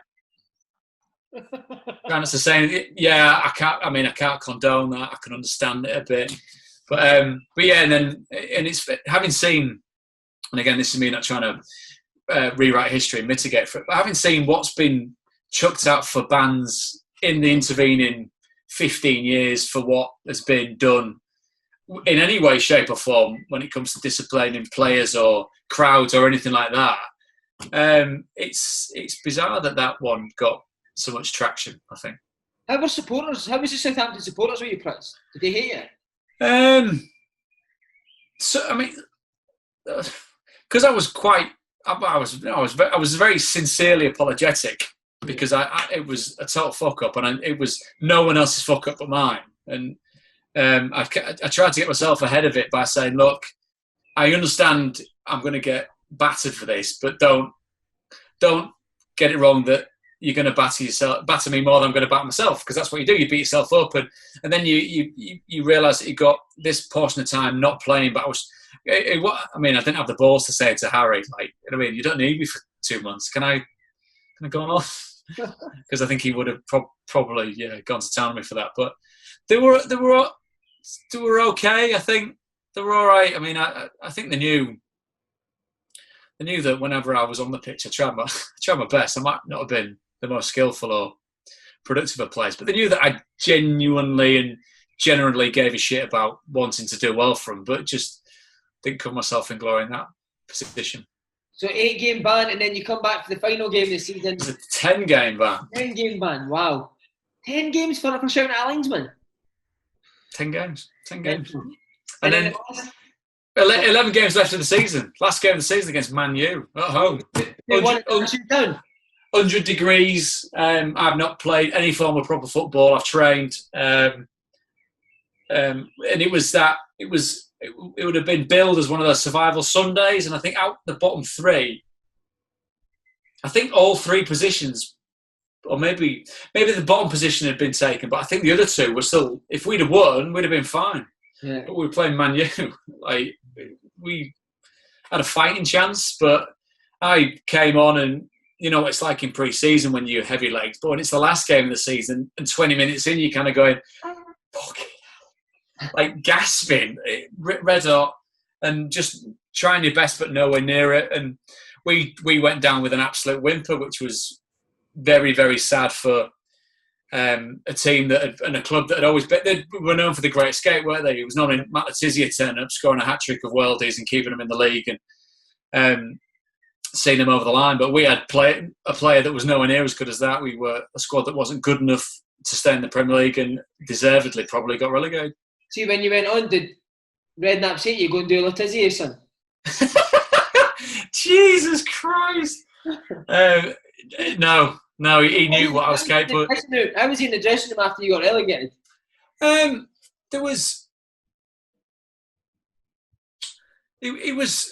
It was understandably, everyone was down. The fitness coach, who was a good friend of mine, obviously stick to what you're good at, running around and staying fit rather than actually somebody that could pass the ball. He was giving out fitness regimes for the summer, and Olivier Bernard and Henri Camara had been on loan. And I'm sure Olivier had said something along the lines of, "So I don't need that, I'm not coming back here." Like literally, like, you've gone down, you lot have got no chance of seeing me again. Just completely poo-pooing it. And the fitness just kind of walk, like silently seething, walking into the shower and like coming back out and then giving the rest out like that. That's amazing. Unbelievable. And then, but I think Harry, probably along the lines of kind of getting into next season, and we'll build on from there. But having gone back to the pre-season when we all reconvened, and like I said, Dennis Wise had joined. Dave Bassett had joined, so they were like together, and then Bondy, Kevin Bond, and Redknapp were, and we had like almost like factions in the coaching staff. And you could kind of see Harry was playing along with being the man who had to try and cheers up, but I think by then he'd realised what he'd managed to get himself into, and was possibly hoping that something might come up to be able to rectify that, and obviously went back to Pompey, and the rest is history. Just quickly on your last couple of years at Southampton, I need to ask you about Gareth Bale, mate. You talked about John Terry. Average player. I don't know what ever happened to him, to be honest. Is he doing all right? Who was better at that younger age then? Who stood out more at a young age, John Terry or Gareth Bale? Two world class. Well, I'm sure when John must have been 18 or 19 when he came to Forest, whereas Gareth was 16. Wow. He came. We'd done some pre-season testing, and I'd come back and done. You comes in 2 or 3s, so you do the yo-yo test, jump test, all that type of stuff. So I've done the yo-yo test with him, and he absolutely ruined me. Like destroyed. You had a fit boy as well. But he was just up and down, up and down, up and down. He was this. It was this goofy, giggly, immature kid at that time. Like he'd be quite serious when he was with us and not really say much, and you'd hear him in his stokes with the U team when he was, because they were his mates, and then he'd come with us, and he very quickly established himself as the best player very quickly, because he did wonderful things in training. Very, very fit lad. I'm sure there was a spell of time when one of our main tactics was roll it out to him at left back, him run the length of the pitch, either have a shot or cross it in, and he was just a nice kid, young kid, really young kid. Same with Theo Walcott, nice young kid, polite enough, didn't cause too much bollocks in the first team dressing room, got on with his job, and he was a good lad. I was chatting to a Southampton journal just the other week, and so seeing obviously how his career had exploded and where he'd gone. I was working at the Euros in Lille back in 2016, covered the Wales game when they beat Belgium. I think Hal Robson-Kanu scored that wonderful Cruyff goal and beat him. And before the game, the day before the game, me and the commentator were having a little look at the pitch and doing our due diligence. And the Wales squad walked in, and I'd not seen Gareth for well over 10 years in this time. And so I'm stood on the touchline, staying well away from everybody. And he kind of looked over and came walking over, and I was like, again, Richard Gough, like, he comes over and goes, "Hey, Prutz, how you doing?" And I'm like, "I'm very well, Gareth Bale. How are you?" Like, I was thinking, has he got the right person here? And then so the commentator's like trying to get. I was like, "Hey, this is the commentator, blah blah blah blah." And I was like, "Oh mate, how's things? I've not really seen what you've been up to." He's like, "Oh yeah, good with that." And it was just it matured quite a lot, because as you would hopefully in a decade. But I'd really, as I said about John Terry being a big man, it really grown into himself, and very confident and very sure in a good way of himself, but just a nice kid with it as well. And when you read about him having to put up with what he could with Madrid, and the Madrid fans not necessarily taking to him, and he's there with all these Champions League medals slung over his shoulders, you can kind of see and understand how he's managed to do that, and what a wonderful career he's had. So wait, sorry, at 16 he was the best player in training every day? He was, yeah, pretty much. He was fit, he was powerful, he was very good on the ball, very unassuming, did what the manager told him, did what a lot of the other players told him, and didn't cause anyone. You know what I mean? You get young lads that are sometimes a bit cocky, sometimes a bit too confident for what perhaps they're bringing to the side. But no, he seemed to fit in and understand his place in the team and understand his importance to the team very, very quickly. All right, mate, just last week about Southampton, another Scottish manager, George Burley, in 2006. He didn't play much under George. Why was that? He didn't think I was a very good footballer. Did he tell you that? No. I mean, George was very set in the sense of he liked playing a certain way, having a squad that he can pick the same 11 relatively frequently, doing set pieces. He'd get involved in training, think he was the best player. He's not shy of a bit of confidence, is he, George? I'll give him that. And he, I remember one Christmas party saying, Christmas do, and it was all the staff, and it was fans, etc. And we were chatting near the end, and he said, "Come on, Prutz, I'd been injured. I need you to get fit. I need you in the side." And I thought, it's nice that he's saying that, but I mean, I'm getting nowhere near any of your teams unless you have some global pandemic kicks in or anything like that. But so there wasn't. I had no chance of getting in his side, and I'd gone to Leeds for a medical at Leeds, and I thought he was all fully aware of it. So I get a phone call in the morning as I'm sat waiting for my medical records to come from Southampton in Leeds. Prutz just wondering where you are. Training's at 10. I'm like, I'm in Yorkshire. What are you doing there? I'm having a medical, for Christ's sake. With who? Leeds. All right. He's like, is in Leeds? Do we okay this? Really? Like, yeah. I've not played for 6 months. I'm nowhere near. What do you think is happening? And then I failed their medical, which was great. So I had to go back to Southampton, didn't I, to get my ankle sorted, which they were great. I mean, they've got a duty of care. Obviously, you've got to be able to get the physical side of the game sorted. But again, got back to full fitness. Still didn't play and then left. And then you went spell at Forest before joining Leeds in 2007. Dennis Wise was a gaffer. He was. Is he as he seems? Is he a little cockney who puts it about? He's a good lad. Yeah, I turned. So when I left Southampton in that January, I turned Leeds down. Wisey was the manager. They were coming out of the Championship. They weren't doing very well. I wanted to go back to Forest for some familiarity, get my feet back on the ground and get playing again. Because I played with Wise, he said, "You sure you don't want to come to Leeds, Prutz?" I said, "You sure?" I said, "Wise, I just think it's best if I go there." Well, yeah, you can piss off because I'm not going to ring you again. This is your last chance to join Leeds United. Wise, I appreciate it. I just think going back to Forest would be a better thing. Went back to Forest, got sent off in the playoffs for them. They quite obviously, Colin Calderwood, "Sorry, Prutz, I don't think we're going to be offering you a contract." Gaffer, I totally understand. I fucked it up for you and for everyone. See you later. No club, rang Wisey. Any chance? What after him telling you not to ring? Yeah, after telling me to piss off, and he'd magically forgotten about that. I was like, yes. So went there, no contract because they were on the knees financially in administration. He said, as soon as we get some money, we can start paying you, which happened quicker than I thought it would. But he was true to his word, good as gold. He was telling me about this young striker that they got from non-league. He was like, "Oh, Jermaine Beckford." I said, "Who?" He said, "Oh, he'll score his goals." And I was thinking, where's he from? Wealdstone. I said, brilliant. I remember saying, well, mate, what do you think of Leeds? I said, Jesus, we're going to give it a go. Half the lads aren't getting paid. We've got a lad from down south who I've never heard of. And obviously Jermaine hit the ground running, top scorer, got Leeds back into the Championship over the course of a couple of years. But Wise was good. With Gus Poyet, it was fantastic. Gus was great. Poyet was fantastic. He was great. Again, he was very stereotypical kind of Central South American histrionics with a lot of things. Again, another former top-level player that would join in training and still be the best player there. But it was a couple of training games that he took part in. And it was almost like they had to stop him and get him off the pitch because he was absolutely running the game.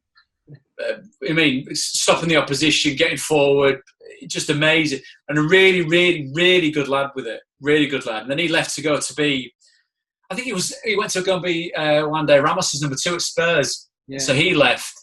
And then Wisey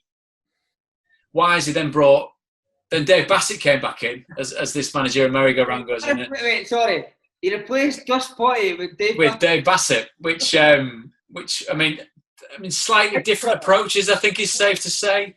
And by this time, like I said, I've always got on well with Dave. I mean, great at getting people's names wrong.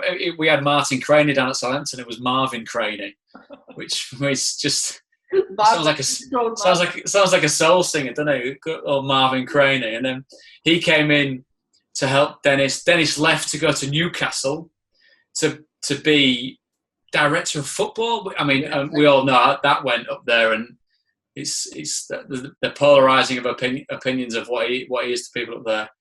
And then we had a surreal training session down. We were playing Luton and then Southend on a Saturday, then a Tuesday. So we trained. Dennis had left before the game against Luton.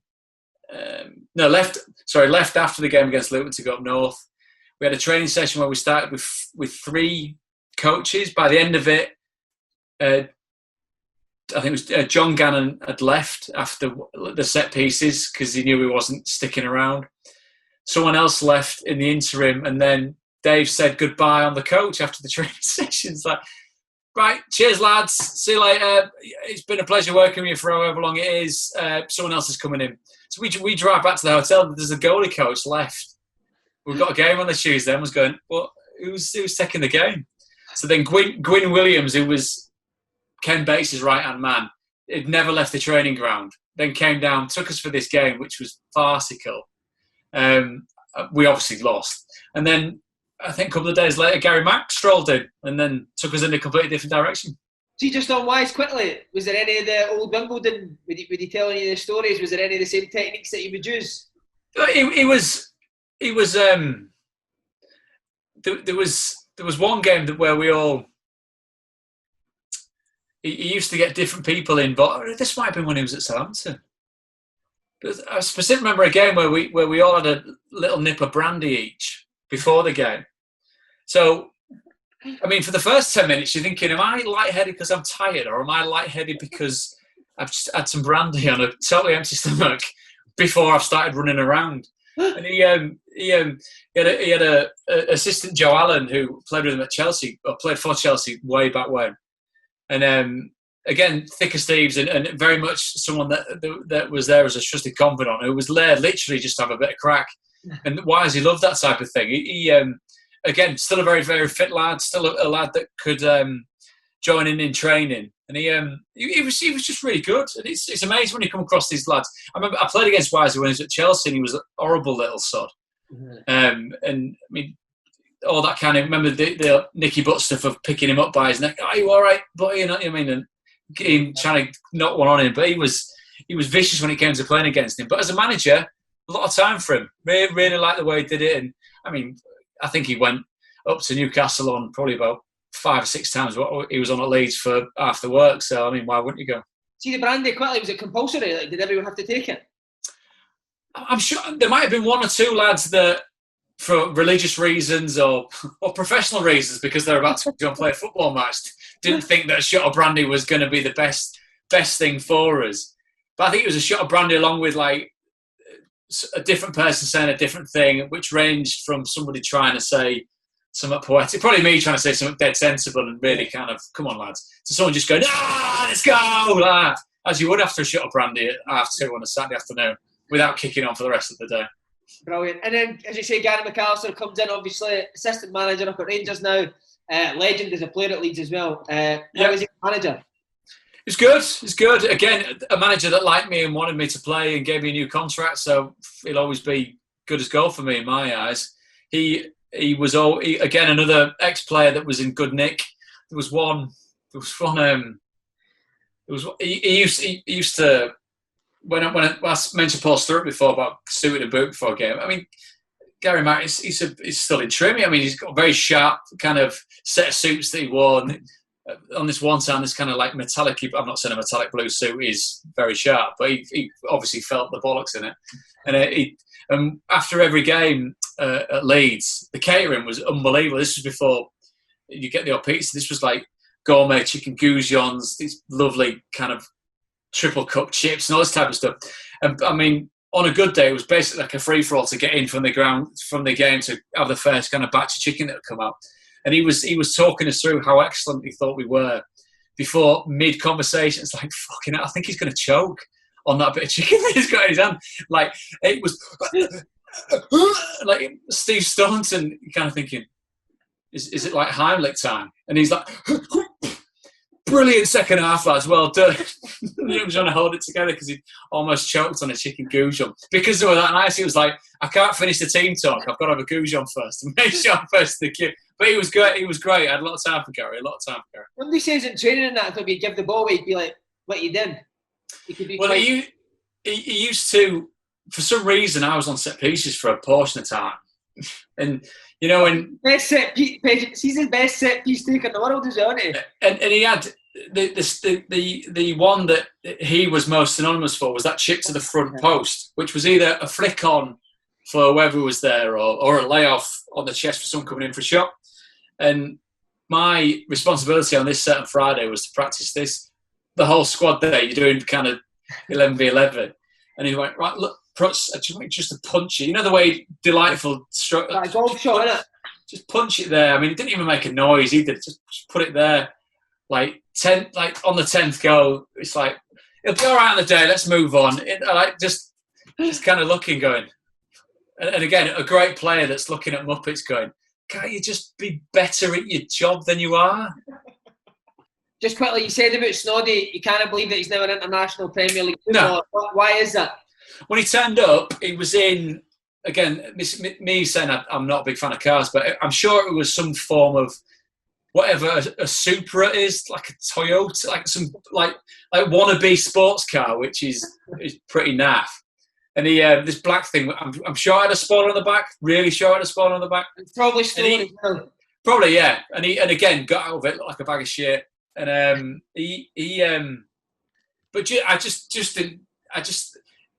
Gary Mack was raving about him, and I think, where did he come from? Was it Livingston? Livingston. So he'd come down and he was quite quiet to start with, and then when he got comfortable, the snods that I think everyone has come across and knows and loves came to fruition, because he's a funny lad, very, very funny lad, isn't he? And he's a monging sod as well. Any pass that wasn't to him, like a Matt Ritchie, any pass that wasn't to him was the wrong pass. You know what I mean? And shrieking hysterically if he didn't get the right pass. And again, this sliding doors moment when Simon Grayson had come into play, when after Gary Mack had left, Simon Grayson came in to manage.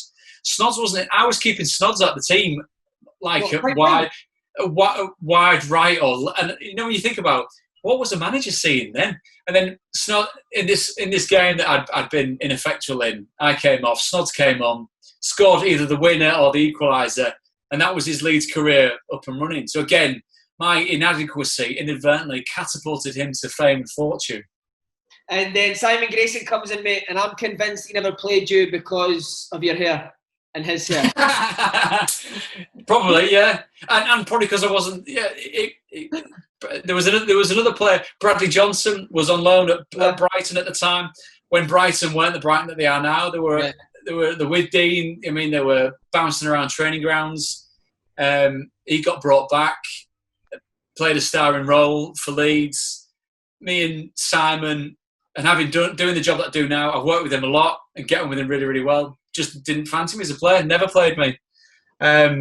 He'd come in, name the same subs, the same team, very low key.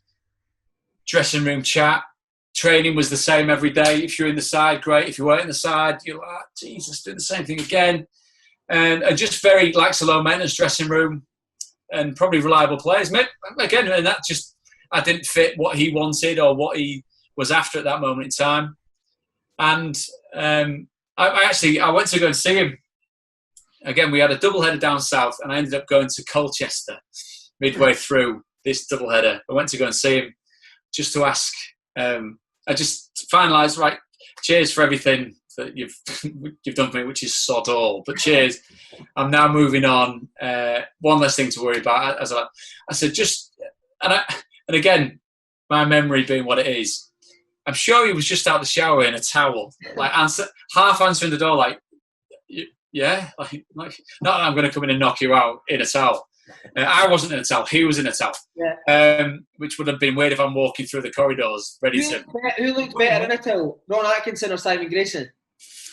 Well, Big Ron wore his higher, so it was. I mean, the margin for comparison was slightly smaller. But both, I mean, managers of a certain degree wear towels in a certain way, don't they? And I just said, can I ask the question why I didn't get more game time? I was for midfield places. Central midfield was Johnny Howson, Bradley Johnson, Michael Doyle, and Neil Kilkenny. All very good footballers. And Simon being Simon, kind of. I said it's fine. You can say it's because you don't think I'm as good as it. It's absolutely fine. I mean, there's no disgrace in not being as good as something. Well, no, well, you know what I mean. Well, you never know. I said, no, don't worry. I kind of get what you mean, so it's fine. And it was very much shake your hands and move on. But like I said, subsequently work with him has been good as gold. Right, mate. We're just going to talk the last wee bit about Swindon. You said that Dennis Wise gave you a brandy before a game one time. You must have felt like you were on the brandy for a year at Swindon. My God, I mean, what happened that year? we were awful, and I went into that with the highest of hopes. As you know, there were several players there that I'd already played with: Dave Lucas, Jonathan Douglas, and Alan Sheehan, and had glowing reports about the dressing room. Gordon Greer, I knew of, about what a good close-knit bunch of people it was, and how close you'd got. Was it the playoff final that you'd lost in the season before? Yeah. And thought, I fancy a bit of that. I turned down the chance to go to Brentford, and it wasn't the same Brentford. At Brighton, Gus was at Brighton, right, and said, come here, come and live on the south coast. We're going to play a certain way. And I just fancied coming to Swindon and thinking it would be all right. Obviously, history tells us that Brighton absolutely sauntered and passed their way to the next division, and then moved into a glorious new stadium, and now we're an established Premier League side. I might have totally fucked that up, so let's be honest. I mean, that again, maybe for them, they're going, thank God that didn't actually happen. And then thinking that coming to Swindon would be great. Gordon Greer left about a week after I joined, maybe 10 days, and I thought, he's a pretty good player to be letting go of, club captain, and he went to, I think Brighton had offered him more, a longer contract and possibly more money, which is what shock horror you do if you want to keep a footballer. You don't just say, can you stay for a bit longer on the same money, even though people are offering you more? Please. And then when they tell you to piss off, you're left there scratching your head. And it just, I got on well with Danny, and obviously Peter Shirtliff. But it just, when I look back on it now, and I said about playing for clubs and Forest being a young lad and you took dressing room spirit for granted, not for granted, but you just presumed it was always going to be the case. The more I think about it now, the chemistry of that place was just all wrong. I remember a psychologist coming in probably about a third of the way through the season and him sitting us down and chatting to us. And even, and you know what they're like, they've got to be upbeat, they've got to be effusive, they've basically got to be that annoying fucker in the room that's like happy, not needlessly happy, but happy enough to be able to get people to think a certain way. The look on his face when it dawned on him was that this group of players together just didn't fit, and he was like, even he walks out going, I remember. I think Dougie told him it was a load of shite, though, didn't he? Yeah, exactly. Yeah, when the club captain goes, "What do you think?" I think this is all rubbish, and you go, right. I don't think that's going to work. Getting us back, or getting us anywhere near good. And that turned out to be the case. The thing that I've always wondered about that, because, and again, me and you playing similar positions but being different players, yeah. I always thought, because Jonathan Douglas is a very, very good friend of mine. It's a lad that I've got a lot of an interest with and a lot of common ground, a lot of history. But I think the dovetailing of you and him, this is me basically saying you and him in midfield was an infinitely better pairing than me and him in midfield. And history would show that by getting to a playoff final. And I kind of came in and upset the apple cart, quite obviously. And I mean, I quite obviously... Say that again. We had Gordon Greer behind us and we had Billy Painter and Charlie Austin up front. You had Thomas DeSavie and Vincent Pericat. Which even on their best days, we can't compare, can we? But I mean, and you know, when you're a player, you come into a dressing room and a club, and I was always confident enough in my position in the club to not come in and just start kind of swinging your dick around, but being confident enough to think that I've come to play, and I mean I'm in this position, and not that I don't think I was. This is not me like retrospectively going, Simon Ferry, I'm so sorry for being a dick to you when I was young.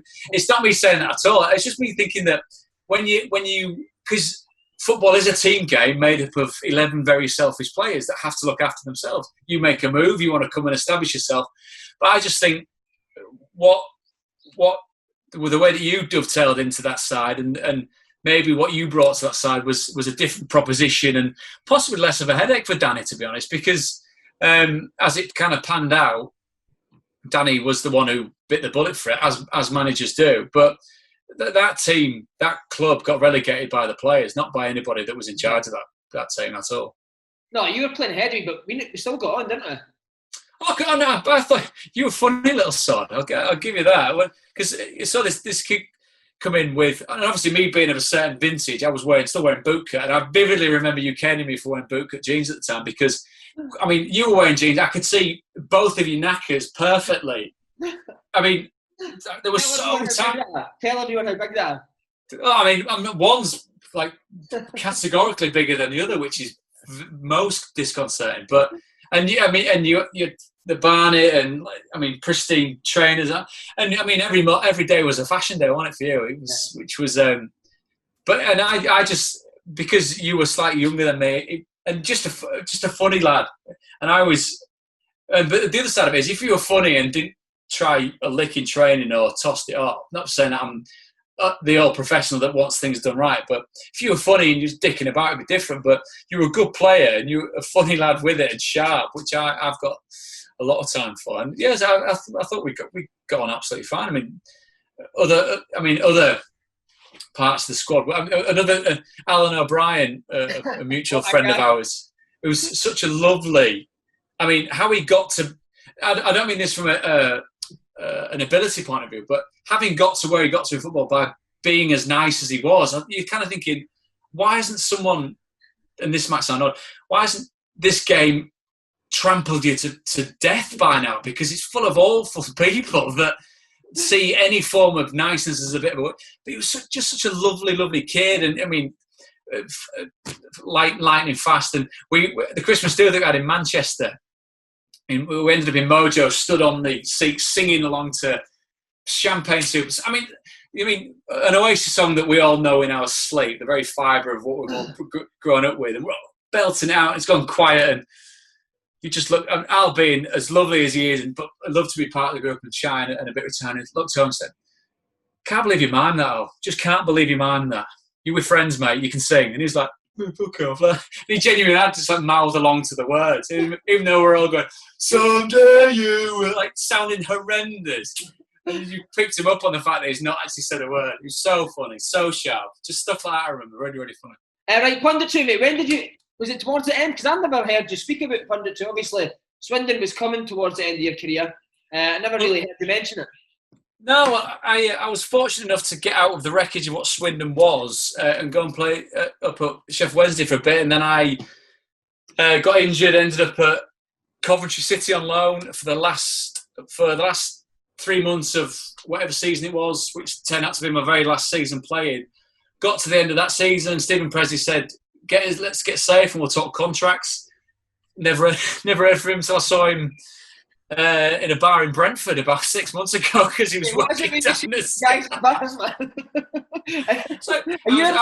How's things, mate? Yeah. Jeez, it was good. I get on with Stephen really, really well, and Coventry went in a different direction apparently. So it got to so you finish in May, don't you? Got to mid-May, you're kind of thinking, that's what's going on. Obviously, you're having chats at home about, heard anything from your agent? Agent's kind of disappeared. Got to June, thinking, this is a bit bizarre now. And then got into the latter end of June into July, and I emailed a producer that I work with, I just telling him the lie of the land. I said, this is what's going on. I'd like to carry on playing if I can. But if you've got, and I've done a couple of bits towards the end of in the last season that I was playing, a couple of guesting type bits, and they'd said it'd gone relatively well. And I said, if there's any more chance of doing that, it'd be great. And I said, I might have a bit more free time to do a bit more of it as and when it comes up. And in that off season, going into pre-season, the best offer I got footballing wise was to go on trial at Hartlepool. I mean, it's only up the road from me, but I can't. It literally got to that stage where it wasn't even someone saying, "Here's a 6-month contract," or "Here's a year on whatever." It was literally, "Can you come up and we'll have a look at you?" And I thought, not really, to be honest. So then I'd kind of gone a tentative toe in the water, and the games are coming up thick and fast, and managed to keep my diary pretty busy and ticking along for 6 months, a year or so when you're trying to get your foot in the door. So it was timing is big thing in football, big thing out football. See, whose idea was it to go from being the pundit to the presenter? Was it Sky that approached you? They asked me. I got. I remember being on the phone to a producer, Sean Boyle, who's been wonderful for me and for Sky in general, and it kept breaking up, and he kept talking about the Checkatrade Trophy, and I was just presuming it was a game that he wanted me to do, and not that I was getting irate, but I was like, yeah, I can do it, yeah. He's like, no, wait, it's like, yes, I can. When is it? It's fine. For fuck's sake, yes. And then it came through, and he went, we want you to present the, and I was like, oh, all right, yeah, that's amazing. And what I found with, without getting too philosophical, but most things in your career or in life, when I say, don't say yes to anything, I don't say yes to everything, kids, because Jesus Christ, that can get you in a lot of trouble. But to be as positive and as confident, as proactive is normally stands you in good stead. He said, do you want to present? And I said, absolutely, give me a go. And obviously that's different, as you know, doing this. It's, I like the responsibility that comes with it, but what comes with it when you first start doing it is, instead of sat there scratching your ass thinking of witty things to say or informative bits of insight, you've got to drive the chat. You've got to hope the structure of the thing works. And from that minute one that we did it, there's 2 big sets of trucks that cover the game. So there's a director, there's a producer, there's graphics, there's all kinds of EVS operators who do replays, etc. And I got the general feeling that majority of people in the truck were rooting for me to do a good job. So that first one that I remember doing, I came in and daft things, got high five off the director, producer. They also shitloads to work on, obviously, but we enjoyed what you did and we're glad that you got through it. Do you get nervous doing it, Prutz? Is it a different kind of thing to a game? I much prefer doing this to playing football. Much prefer. Yeah. I've been fortunate enough to work on playoff games at Wembley, which are fantastic. And having played at Wembley in a playoff game, I remember going back in my suit and just sat there thinking, thank Christ I'm not putting a kit on and running around that pitch. Just thank God I'm here, because I just looked at it and felt knackered. I thought, I can't slash 90 minutes. Well, not that I ever did. It was only about 60 minutes when I got the old, come on, mate. We've had an hour of that, whatever that is, so time for someone else.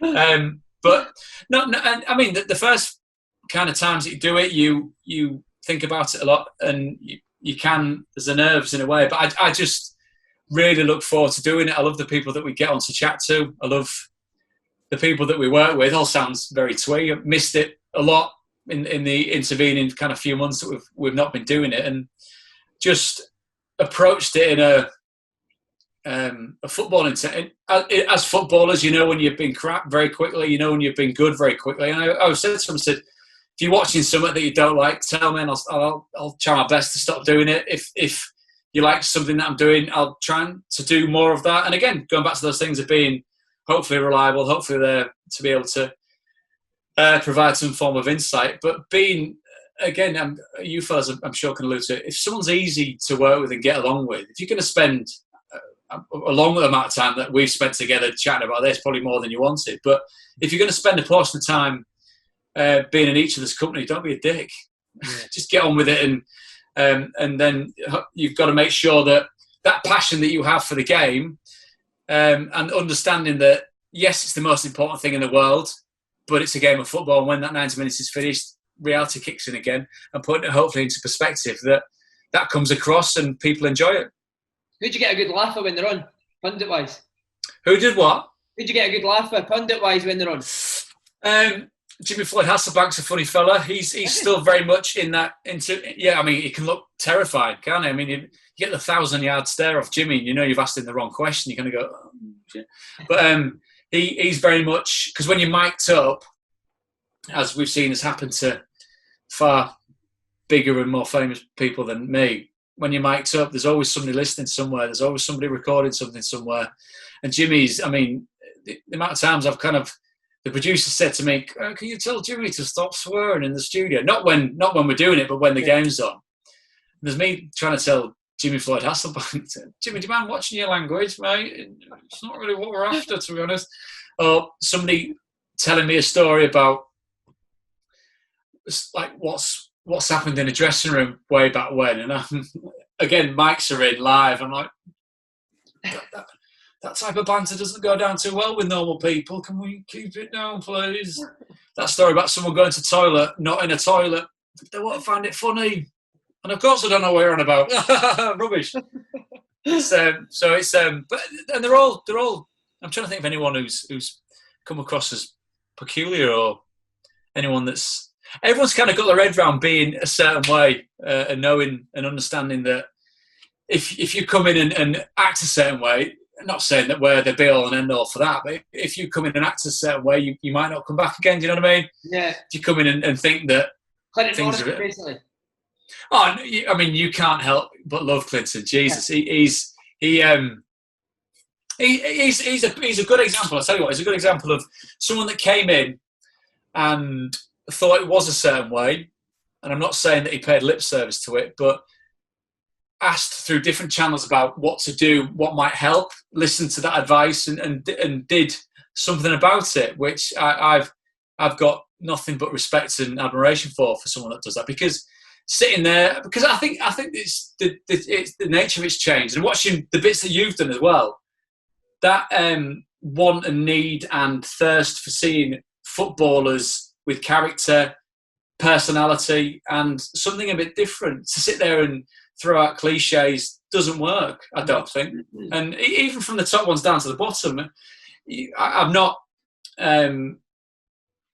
had the pleasure of working with what you would class as, I mean, obviously big names, but I mean, the Gary Nevilles, the Jamie Carragers, the Graham Souness's, because presumably when Graham starts talking, you'd be an idiot not to shut up and just kind of listen to what he's got to say. Yes, it's slightly different, perhaps generationally, from what we're hearing now, but he's won most things as a footballer domestically that you could ever wish to win. So you listen, you drink it in, and that bit of personality that you see between Jamie Carragher and Gary Neville, again, I think adds another level to it, and the different questions. So the dynamics of a Kelly Cates asking the questions, and her sense of humour, and bringing a lightness to what, and bringing something different out in the pundits. And you always try and hopefully make sure that you get to the crux of what you want to talk about, but you've fundamentally got to be yourself. And as I said, sitting and watching you talking to different people and getting answers out of it and taking the piss and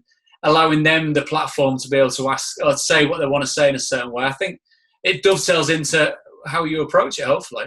Thanks very much, mate. Is that the aim then, to get to work with the big names? I mean, it's not. I love every level of football that I work on. I've loved, and again, it sounds a bit sweet, doesn't it? It sounds a bit like it's lovely, nice one, Prutton. But I thoroughly understand and appreciate what it is. Never a day, even obviously some days playing football were crap, weren't they? Especially when we were hanging out together. Not you specifically, but some days when people couldn't get a passing drill right, and you had to stand out there for hours and hours longer than you needed to. But it's never been a proper job. Neither, and approaching this, and hopefully you keep skipping in as long as they want you to skip in, and being able to chat with those would be great. I've got the utmost respect for the lads that I work with and the people that I work with, and more than happy to carry on doing this and covering the football that we do for as long as they want me. And never coaching, mate. Will this be the job now for the rest of the career, or do you fancy the coach? Touch wood. I mean, how many ex-teammates of ours do you talk to that are coaches? Not a lot. Not a lot. The ones that you speak to, you live and die by the players that you've got. You live and die by the people that you know. You get passed up for jobs because people might know people, because inherently football can be quite a paranoid and cynical game. People want to be surrounded by people that they trust, and I think that is slowly changing, but it's a hell of a lot of hard work for something where you place your trust week in, week out in the 11 players that you get picked and put on the side. I love that element of, if you were as Jose Mourinho looking $1 million, a Pep looking $1 million, fundamentally changing the way that the artistry of football comes across to the general public, I would very much be up for that. Not being in a crowd of 1,500 people where there's some geezer behind the dugout giving me pelters for an hour and a half on a Saturday afternoon because the 11 that I've picked have been crap. That because I'm a cynic, in the nicest possible sense, that's where I'd be. And it would get on my nerves. You would definitely be a Paul Sturrock, wouldn't you? I would. It'd be like, why isn't he pointing at people? Because his sweat patches are a joke. Why does he keep his arms by his side? Has it never been something that you wanted to look into? I was coaching the kids in at Celtic, mate, but I'm the first team coach at Peterhead is now as well. So I quite want to do it. But see, I'm used to people saying that I'm shite all my career, so I can. But what do you? Is there a frustration, or is there a frustration when things that go according to plan? Is there an understanding that is just the way it is because you're not doing it yourself? I mean, you're not hands-on doing. You're not in the middle of that football match doing what you possibly can do into it. You're there, but you're on the sidelines. Yeah, definitely. So I get frustrated now when I'm playing that I'm not on the side. Basically, the team's not playing how I want them to play. I'm the first team coach. I take training and I play in the games. I would ultimately like to be the guy that decides everything. Why not, Prutz? I mean, you see some guys that have done it and they've done really well, and you'll know working with them, don't do anything special, bang average. So why should I not give it a bash? I've never thought about that way. You're absolutely right. Yeah. No, I think. like I said, I've got different teammates that see it in different ways. Some are nicely positioned in the development side of getting players through into a first team. Some are at the very kind of coalface of being first team coaches, and they've got different experiences of it. It's 27-hour days, 9 days a week. You know what I mean? Can you go and watch this play? Can you go to? I'm not saying I wouldn't like doing that, but having had the privilege of being able to see it from this side, and I tell you what's funny as well. When I first started doing it, and when you had to make sure that you got across the players and the managers that you were speaking to, was you suddenly got banded with being in the media. So you'd have half a conversation and then stop and go, what are you going to do with this? It's like, nothing. It's not that interesting. And B, we're just having a chat here. And once you got on the heads around that, it was slightly different. But it's, I mean, that, when they talk about missing the banter and missing the dressing room and all that type of stuff, I've never come out of it thinking, I mean, there's a big hole in my life. And again, I understand that's a privileged position to be in because we get to go to games and take games in, and there's a real camaraderie in that. But, you know what I mean? Seeing you, with your knackers out and doing your barnet, I mean, If I never see that again this week, I'll be all right. Prutz, what a hero. Thanks very much, mate. Anytime. Keep up the good work, my friend, and hope you and the rest of the crew up there are all very, very well.